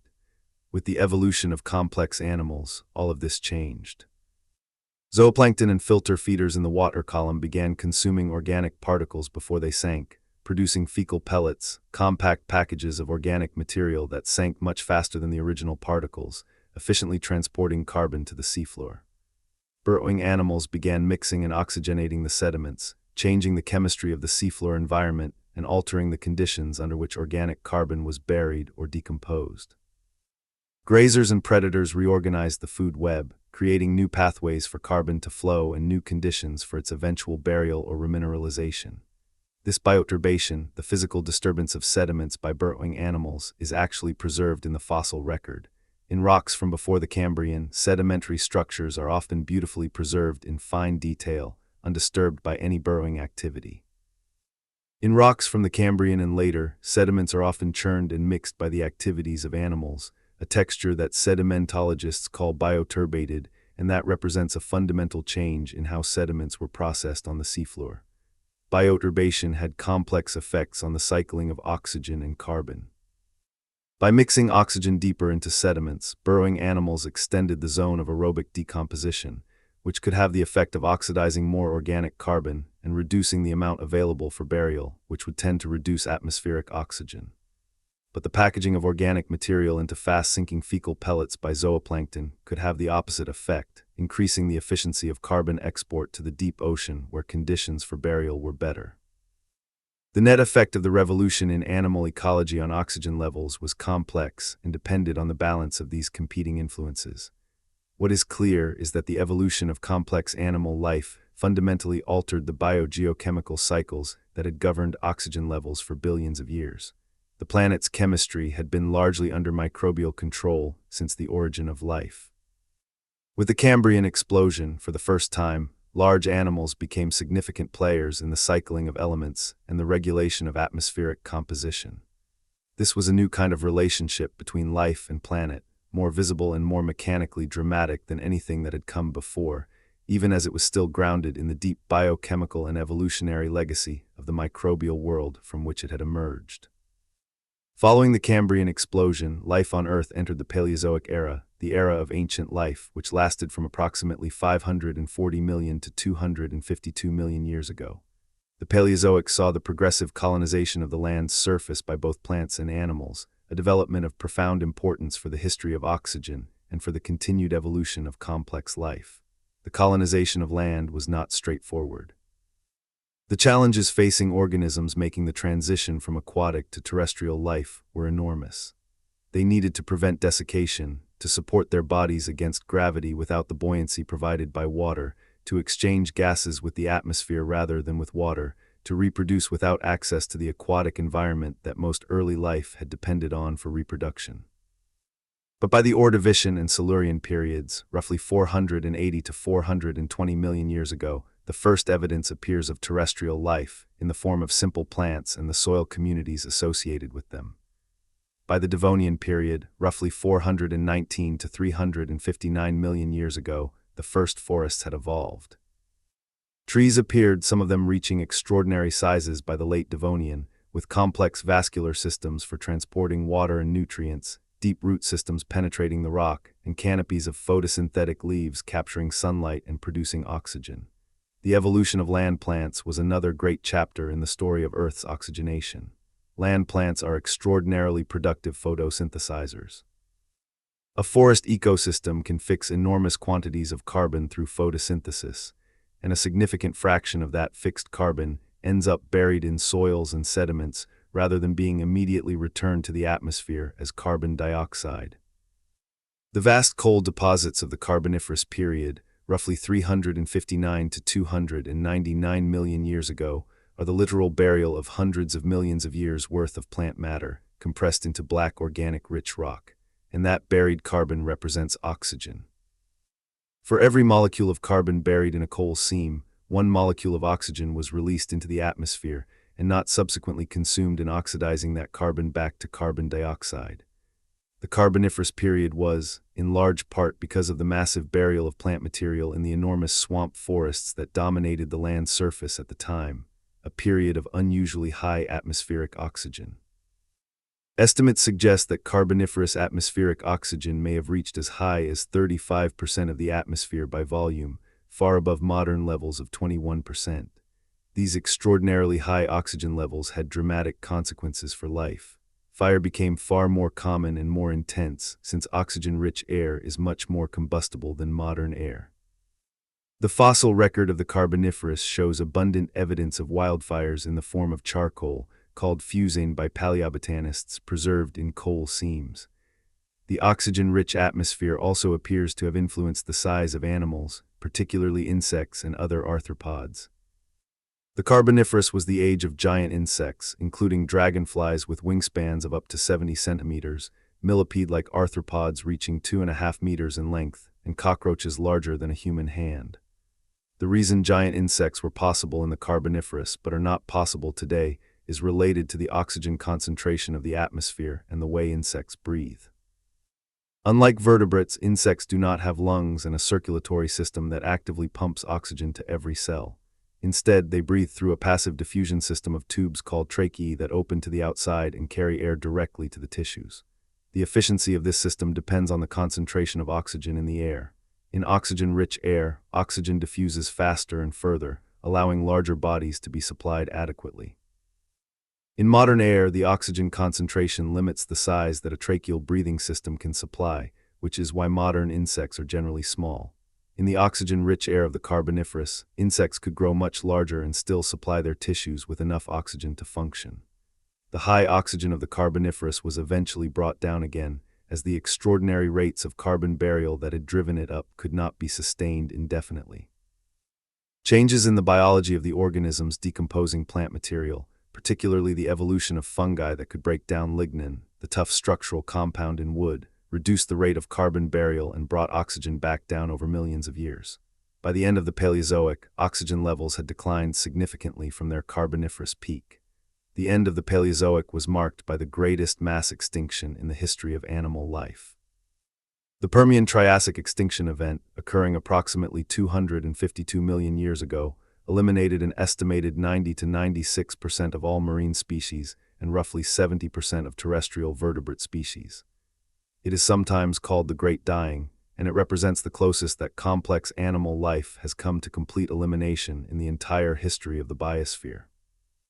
The Permian-Triassic extinction was caused by a catastrophic eruption of continental flood basalts in what is now Siberia, producing one of the largest volcanic provinces in Earth's history. This massive eruption released enormous quantities of carbon dioxide, sulfur dioxide, and other gases into the atmosphere over a geologically brief period, triggering severe global warming, ocean acidification, and widespread marine anoxia, the depletion of oxygen in ocean water. The connection to oxygen is direct and critical. As ocean temperatures rose due to greenhouse warming, the ability of ocean water to hold dissolved oxygen declined, since warmer water holds less dissolved gas. Simultaneously, the massive pulse of nutrients from volcanic activity and the runoff of weathering products from the heated land's surface drove bursts of algal productivity, followed by bacterial decomposition, which consumed oxygen from the water column. The combination of reduced oxygen solubility and increased oxygen consumption created vast dead zones in the Permian Ocean, regions where oxygen levels fell so low that most animal life could not survive. The Permian-Triassic extinction is therefore, in part, a story about oxygen. The oxygenated marine habitats that complex animal life had inhabited for almost 300 million years since the Cambrian explosion were suddenly depleted. Animals that had depended on abundant dissolved oxygen in the sea were faced with conditions reminiscent, in some ways, of the anoxic Archean Ocean that had preceded the Great Oxidation event itself. The ancient battle between oxygenated and anoxic conditions in the ocean, which had seemed settled 2 billion years earlier, was being fought on a terrible scale. Life recovered from the Permian-Triassic extinction as it had recovered from every previous catastrophe. But recovery took millions of years, and the biosphere that eventually reassembled itself was different from the one that had been destroyed. New groups that had survived the extinction through whatever combination of luck and adaptation had favored them expanded into the ecological spaces left by the vanished lineages. The Mesozoic era, the era of the dinosaurs and the first flowering plants and the first mammals, was built on the ruins of the Paleozoic biosphere, reshaped by the catastrophe of the Great Dying. Through the Mesozoic and into the Cenozoic, the era in which we now live, oxygen levels continued to fluctuate in response to the ongoing interplay of tectonic activity, climate change, biological productivity, and carbon burial. But the broad trend was toward a relatively stable, oxygen-rich atmosphere at or near modern levels. The eukaryotic world was firmly established. Complex animal life was diversifying and radiating into every available habitat, from the deep sea to the high mountains, from the tropics to the poles. And throughout all of this, through all the mass extinctions and recoveries and radiations and climate swings of the past 500 million years, the fundamental biochemical architecture laid down during and after the Great Oxidation event remained unchanged at its core. Every complex organism alive today runs on aerobic respiration. Every complex organism alive today has mitochondria descended from those ancient alpha protobacteria that were engulfed by the ancestral eukaryotic cell in the Proterozoic.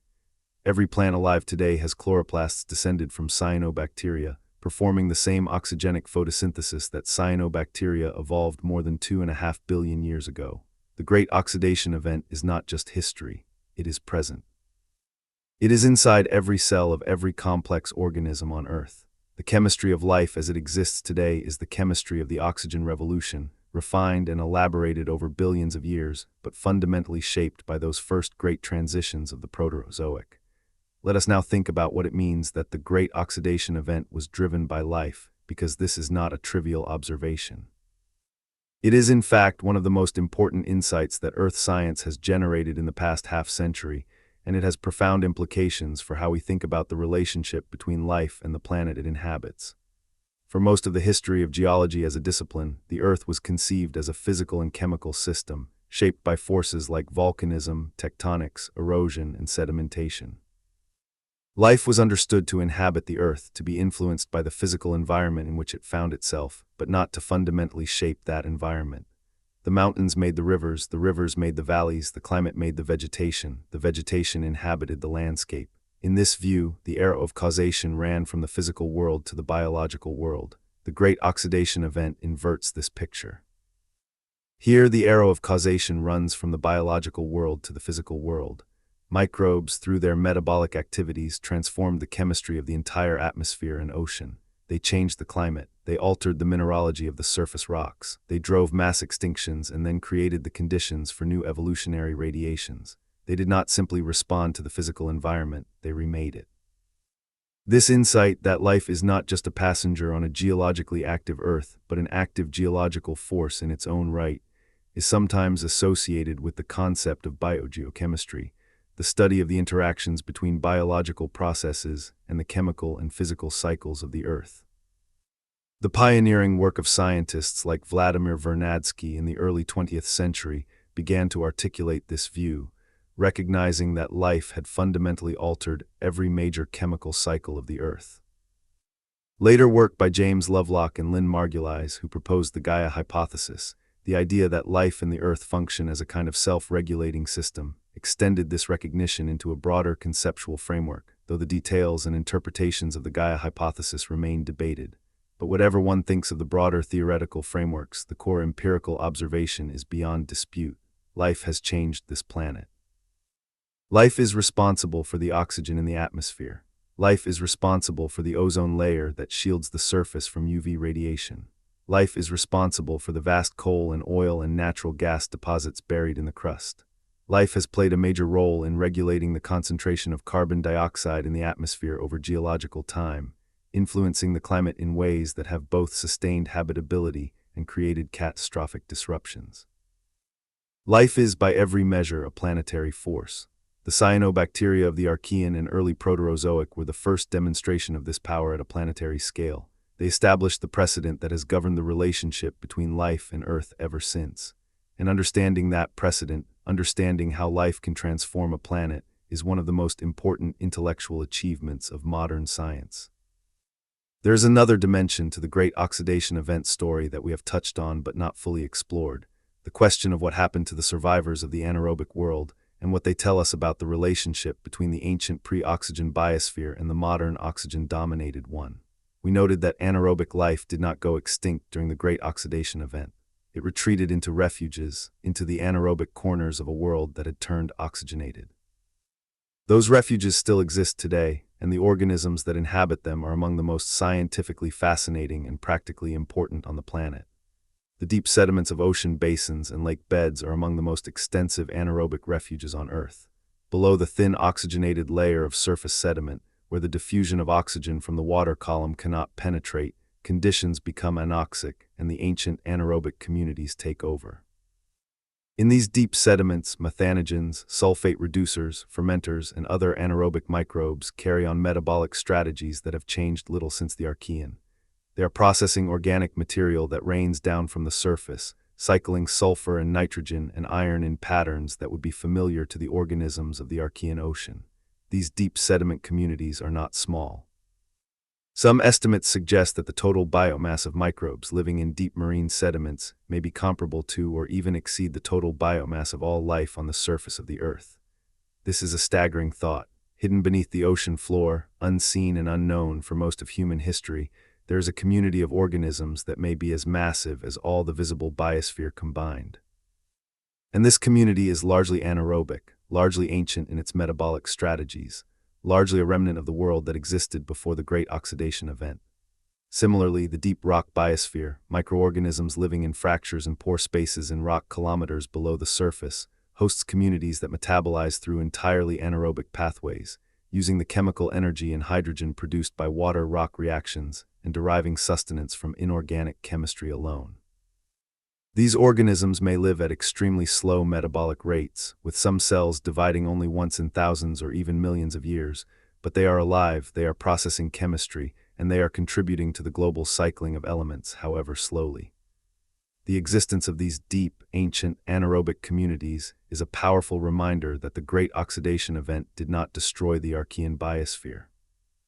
It compressed it, drove it into refuges, forced it to give up the surface world it had dominated for billions of years. But it survived, and in its survival, it remained an important part of the planet's biochemical machinery, processing materials that the aerobic surface world could not reach, contributing to the cycling of elements in ways that the oxygen world depends on even today. There is even a sense in which the surface world of oxygen-based life depends fundamentally on the continued existence of the anaerobic world in its refuges. The methane produced by methanogens in deep sediments and wetlands, for example, is a critical part of the global carbon cycle. The sulfur cycling carried out by sulfate-reducing bacteria in anoxic sediments is essential for the overall sulfur budget of the oceans and atmosphere.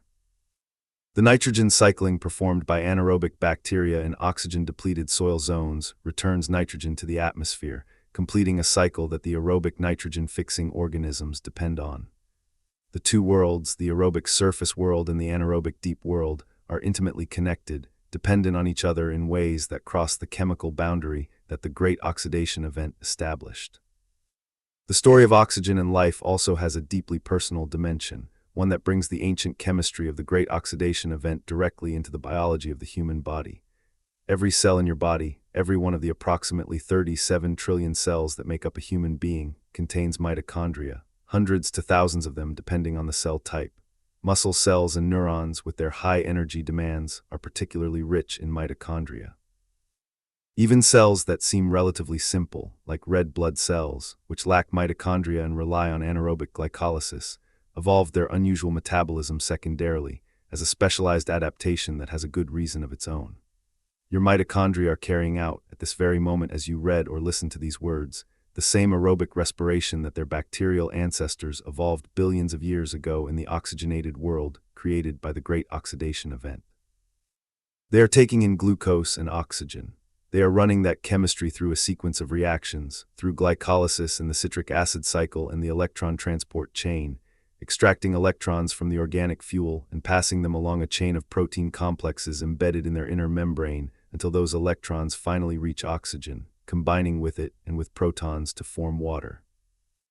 And in the process of moving those electrons down the chain, they are pumping protons across the membrane, creating an electrochemical gradient that drives the synthesis of ATP, the energy currency of the cell. This process, the chemiosmotic mechanism of ATP synthesis first described by the biochemist Peter Mitchell in the 1960s, for which he received the Nobel Prize in Chemistry in 1978, is a fundamental feature of aerobic life.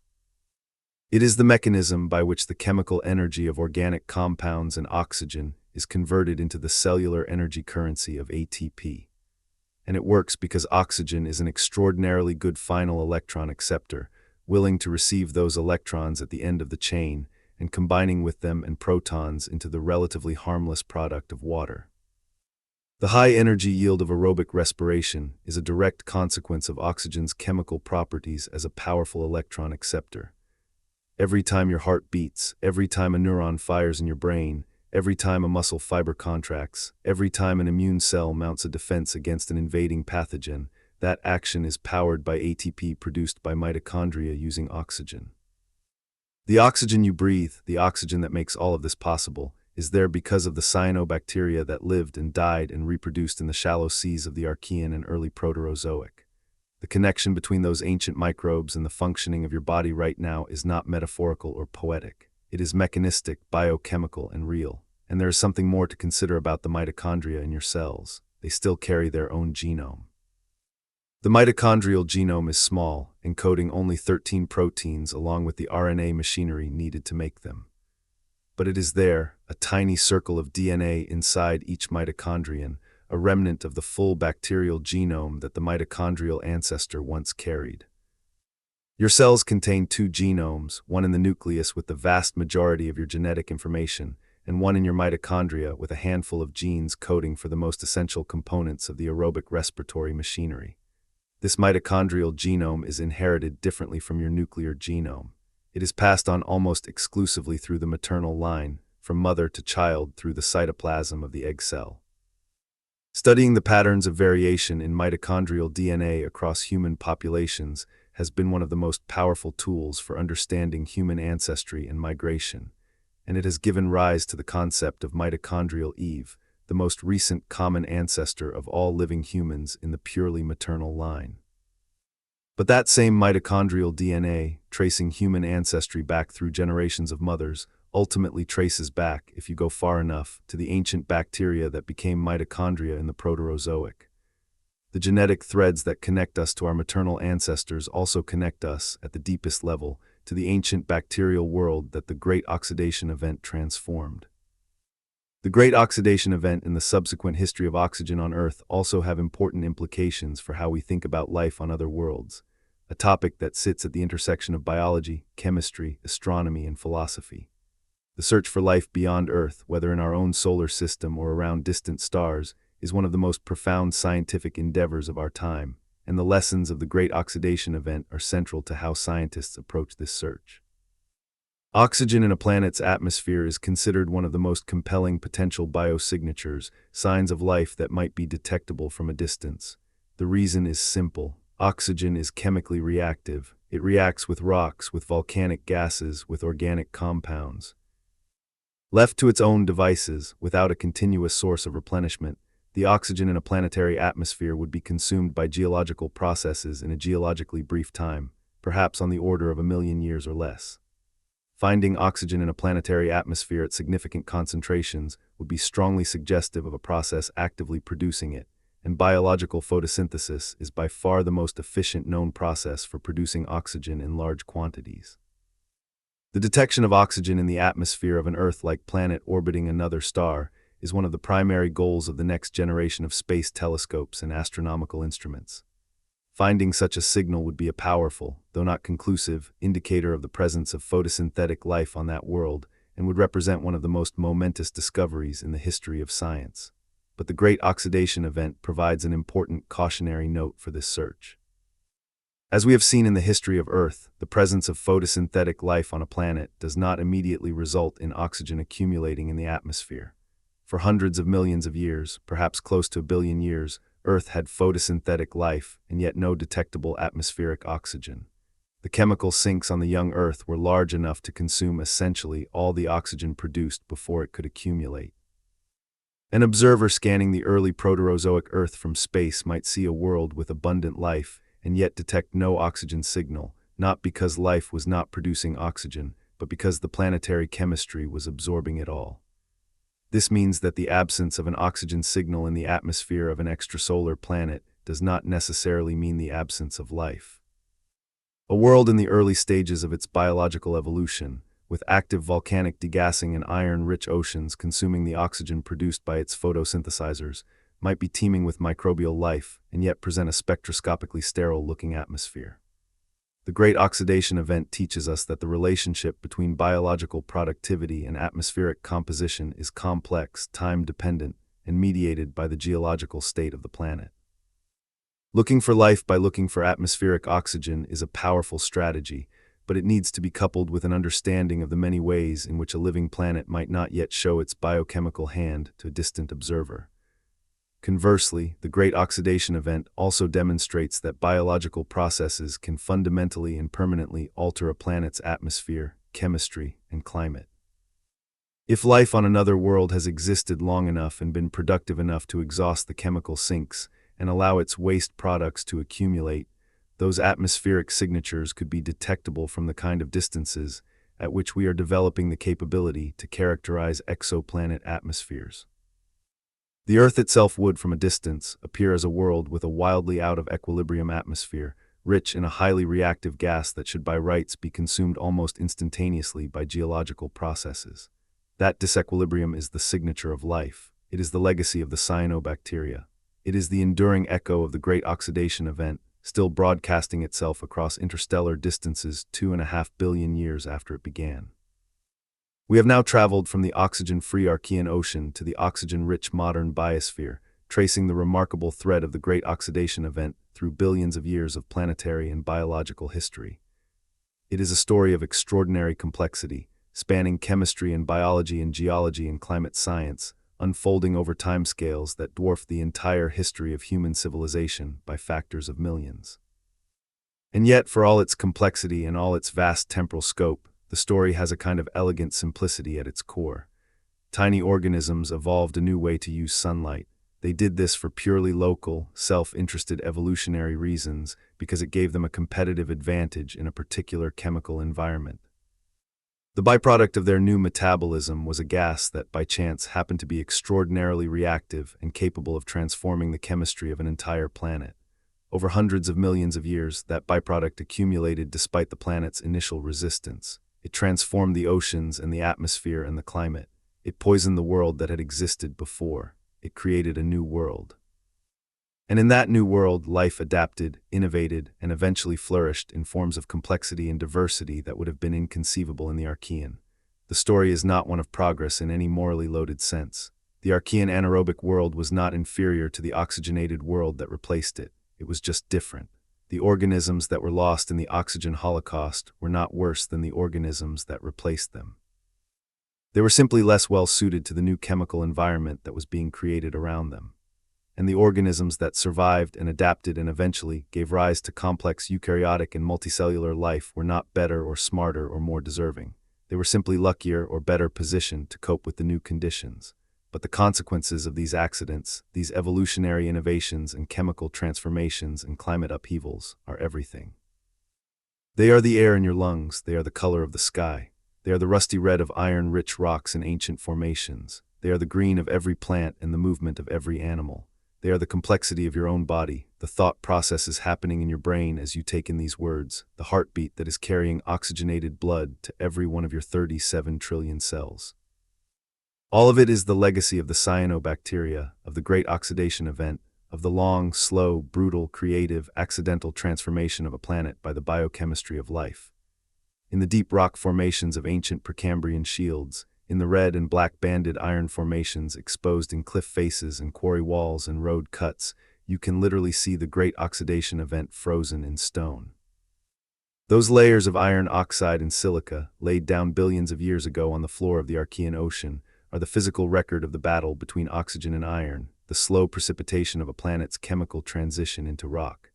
They are among the most ancient and most beautiful and most scientifically significant rock formations on Earth. When geologists and geochemists study these rocks, they are doing something remarkable. They are reading a chemical diary of events that took place before any complex life existed, before any creature existed that could observe or experience or respond to the world in the ways that we do. They are recovering information about a transformation so ancient and so fundamental that it preceded everything we would recognize as the modern world. They are, in a very real sense, reading the autobiography of the planet, the story it has written in its rocks over 4.5 billion years of history. And the chapter they are reading when they study the Great Oxidation Event is perhaps the most important chapter in that autobiography. It is the chapter where the planet transformed from a world that life had to adapt to into a world that life had transformed. It is the chapter where the relationship between living things and the physical earth crossed a threshold from which there was no return. It is the chapter that made everything else possible. The tools that scientists use to read this chapter are extraordinary in their sophistication and sensitivity. Mass spectrometers that can measure the ratios of isotopes of sulfur and carbon and iron to a precision of parts per million. Electron microscopes that can image individual molecules within ancient cellular structures. Synchrotron X-ray facilities that can determine the chemical composition of microscopic mineral grains without disturbing their surrounding matrix. Chemical extraction techniques that can recover and analyze organic molecules, the biological remnants called biomarkers, from rocks billions of years old. Computational models that simulate the chemistry of ancient oceans and atmospheres, testing hypotheses about the conditions that could produce the patterns we observe in the geological record. All of these tools are being brought to bear on the rocks of the Precambrian, on the banded iron formations and the ancient shales and the Proterozoic microbialites, in an effort to reconstruct in ever greater detail the story of how the Earth became oxygenated. New discoveries are made regularly. Old interpretations are revised. The picture that emerges is never simple, never clean, always richer and more complex than the previous version. This is science at its most ambitious, trying to reconstruct events from 2 billion years ago using the most powerful analytical techniques available to modern civilization. And the picture that has emerged, despite all its complexity and all its ongoing revision, tells a coherent and compelling story. The Great Oxidation Event happened. Cyanobacteria caused it. It transformed the planet. It nearly froze the Earth. It poisoned the Archean biosphere. It created the conditions for eukaryotic cells and eventually for complex multicellular life. And its effects are with us still, in the oxygen we breathe and the mitochondria in our cells and the ozone layer above our heads. As we draw toward the conclusion of our journey through the Great Oxidation Event, let us take a moment to stand back and contemplate the full sweep of what we have covered, from the oxygen-free Archean to the complex biosphere of today, and think about what this story means for our understanding of ourselves and our place in the history of life on Earth. We are, in the most literal biochemical sense, children of the Great Oxidation Event. Without it, we would not exist.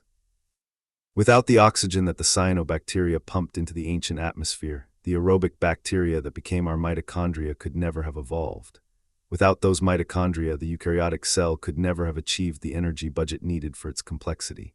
Without eukaryotic cells, there could have been no multicellular animals. Without multicellular animals, there could have been no vertebrates, no mammals, no primates, no human beings.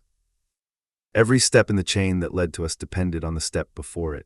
And the first step, the step that made all the others possible, was taken by organisms too small to see, more than 2 billion years ago, in the shallow, warm waters of the ancient Earth. They did not know what they were doing. They had no awareness, no intention, no understanding. They were simply doing what their chemistry allowed them to do, using sunlight to split water molecules and building organic compounds from the carbon dioxide dissolved in the sea around them. The oxygen was just garbage, waste, a byproduct they had no use for. And from that garbage, a world was built. This is one of the most humbling and at the same time one of the most awe-inspiring things that science has revealed about our existence. We are here not because the universe intended us, not because some plan or purpose designed the circumstances of our existence, but because of a long chain of accidents, innovations, catastrophes, and adaptations that unfolded over 4.5 billion years of planetary history. The cyanobacteria did not evolve for our sake. The Great Oxidation Event did not happen for our benefit. The eukaryotic cell did not evolve in anticipation of the complex life forms that would eventually descend from it. Everything happened because of the interaction of physical laws, chemical properties, and the blind but extraordinarily powerful process of natural selection operating on random variation over immense spans of time. And the result of all of those interactions and processes and accidents is us, here, now, alive in a world of oxygen and complexity and beauty, able to look back on the history of our planet and piece together the story of how we came to be. There is a phrase sometimes used in discussions of evolutionary biology: contingency and convergence. Contingency refers to the role of chance, of historical accidents and specific circumstances, in shaping the course of evolution. Convergence refers to the tendency of evolution to arrive at similar solutions to similar problems independently, even in very different lineages. The Great Oxidation Event illustrates both. The specific circumstances that led to it, the particular organisms that evolved in the particular chemical environment of the early Earth, were contingent, dependent on a specific history. But the general principle that life will evolve to exploit available energy sources and that the byproducts of that exploitation will alter the environment is convergent, a pattern that would likely play out in some form wherever life arises in the universe under similar conditions. This is why the Great Oxidation Event is not just the story of Earth. It is a story about the relationship between life and chemistry, between biology and geochemistry, between the activities of living things and the physical environment those activities create. It is a story that may have played out on other worlds, in other solar systems, around other stars, wherever the conditions for life have arisen and persisted long enough for the extraordinary interplay of evolution and geochemistry to run its course. We do not know if such worlds exist. We do not yet have the technology to detect a great oxidation event in progress on a distant planet, but we have the understanding that it is possible, that life and planet can transform each other in ways this profound, because we have seen it happen here, in the rocks and the chemistry and the biology of our own world. The great oxidation event is our proof of concept, our demonstration that life is capable of remaking a planet. The world that oxygen built is the world we inhabit today. A world where the sky is blue partly because the oxygen-rich atmosphere scatters light in the way it does. A world where the soil is rust-colored in many places because of iron oxides that would not have formed without oxygen. A world where fire is possible, where complex animal behavior is possible, where the intricate biochemistry of the brain is possible. A world where the diversity of life runs from the blue whale to the bacterium, in a hot spring to the oak tree, to the hummingbird to the deep-sea anglerfish, all of them sharing the fundamental biochemical heritage of the great oxidation event, all of them running on aerobic respiration, all of them living in the oxygen-rich atmosphere that the cyanobacteria created. And those cyanobacteria are still with us, still doing what they have always done, still splitting water and releasing oxygen and fixing carbon and fixing nitrogen, still building their stromatolites in shallow tropical waters, still forming blooms on eutrophied lakes, still living as chloroplasts inside every plant cell, still contributing to the oxygen budget of the modern atmosphere just as their ancestors did 2.5 billion years ago. They are perhaps the most successful and most consequential organisms in the history of life. They changed the world once in a transformation so profound that it reshaped the entire subsequent trajectory of life on Earth, and they are still here, still doing it. There is something deeply fitting about that. The organisms that made our world are still making it. The chemistry that built the foundation of our existence is still running, still producing the oxygen we breathe, still cycling the carbon that flows through every living thing, still performing the ancient metabolic dance that has sustained life on this planet for more than 3 billion years. When you take a breath, you are participating in a story that began long before there were any creatures complex enough to breathe. The oxygen entering your lungs was produced by photosynthesis, by cyanobacteria and plants that are doing today what their ancestors did in the Archean Ocean. That oxygen will enter your blood, be carried to your tissues, enter your cells, and be consumed by your mitochondria in the same aerobic respiration that the mitochondria's bacterial ancestors evolved in the oxygenated world created by the great oxidation event. The carbon dioxide you exhale will enter the atmosphere, be taken up by a plant or an alga, be fixed into organic compounds by photosynthesis, and the cycle will continue as it has continued for billions of years, the ancient chemistry of life and oxygen and carbon revolving in its eternal dance. Every breath is a connection to the deep history of this planet. Every breath is a participation in the legacy of the great oxidation event. Every breath is, in the most literal chemical sense, a gift from the cyanobacteria. The modern, oxygen-rich world we inhabit is not a given. It is not a permanent, unchanging condition that has always been and will always be. It is the result of a long, often brutal, and entirely unplanned transformation of a planet by its own life. A transformation that took billions of years. A transformation that nearly froze the planet, that killed off the dominant forms of life of its time, that rewrote the chemistry of every ocean and every rock and every breath of air. A transformation that was driven by organisms too small to see, acting without intention or foresight, simply following the biochemical logic of natural selection. That transformation created everything that we know and everything that we are. It is perhaps the single most important event in the history of Earth after the origin of life itself. And it is a reminder, a powerful and humbling reminder, that the most familiar features of our world, the blue sky, the green plants, the living complexity all around us, often have deep, complex, transformative backstories reaching back into the abyss of geological time, backstories far more extraordinary than anything we might imagine. The great oxidation event happened. It was real. Its consequences surround us. Its legacy is inside us. And knowing its story, understanding how it happened and what it meant and what it made possible, gives us a deeper, richer, more profound appreciation of the world we live in and of the extraordinary fact that we are here to appreciate it at all. This is a story written in rocks and chemistry and genetics and climate, in the deep memory of a planet that has been alive in the broadest sense for more than 3 billion years. It is a story that scientists are still working to read in full, still discovering new chapters and new details and new surprises. And it is a story that, once you have heard it, changes how you see the world. Every red rock, every green plant, every breath of air becomes a little more miraculous, a little more connected to something vast and deep and ancient, a little more clearly the product of a history more dramatic and more consequential than anything that could be easily imagined. That is what the Great Oxidation Event gives us, beyond the oxygen and the complexity and the biological inheritance. It gives us a story, a true story written in the rocks and the chemistry of our world about how the most ordinary things, sunlight and water and tiny living cells, can, given enough time and the extraordinary creativity of evolution, build a world. And it is a story worth knowing, worth sharing, worth wondering at. Thank you for joining us on this journey through one of the deepest and most consequential chapters in the history of our planet. The Great Oxidation Event is not just ancient history.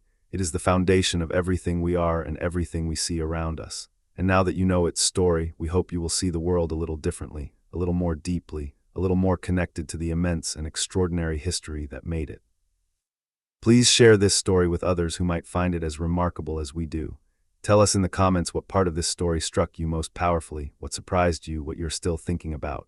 Your engagement with these ideas keeps this kind of exploration alive and makes these videos possible. And be sure to subscribe to the channel because there are many more extraordinary stories from the deep history of our planet and of life waiting to be told. The world is full of wonders.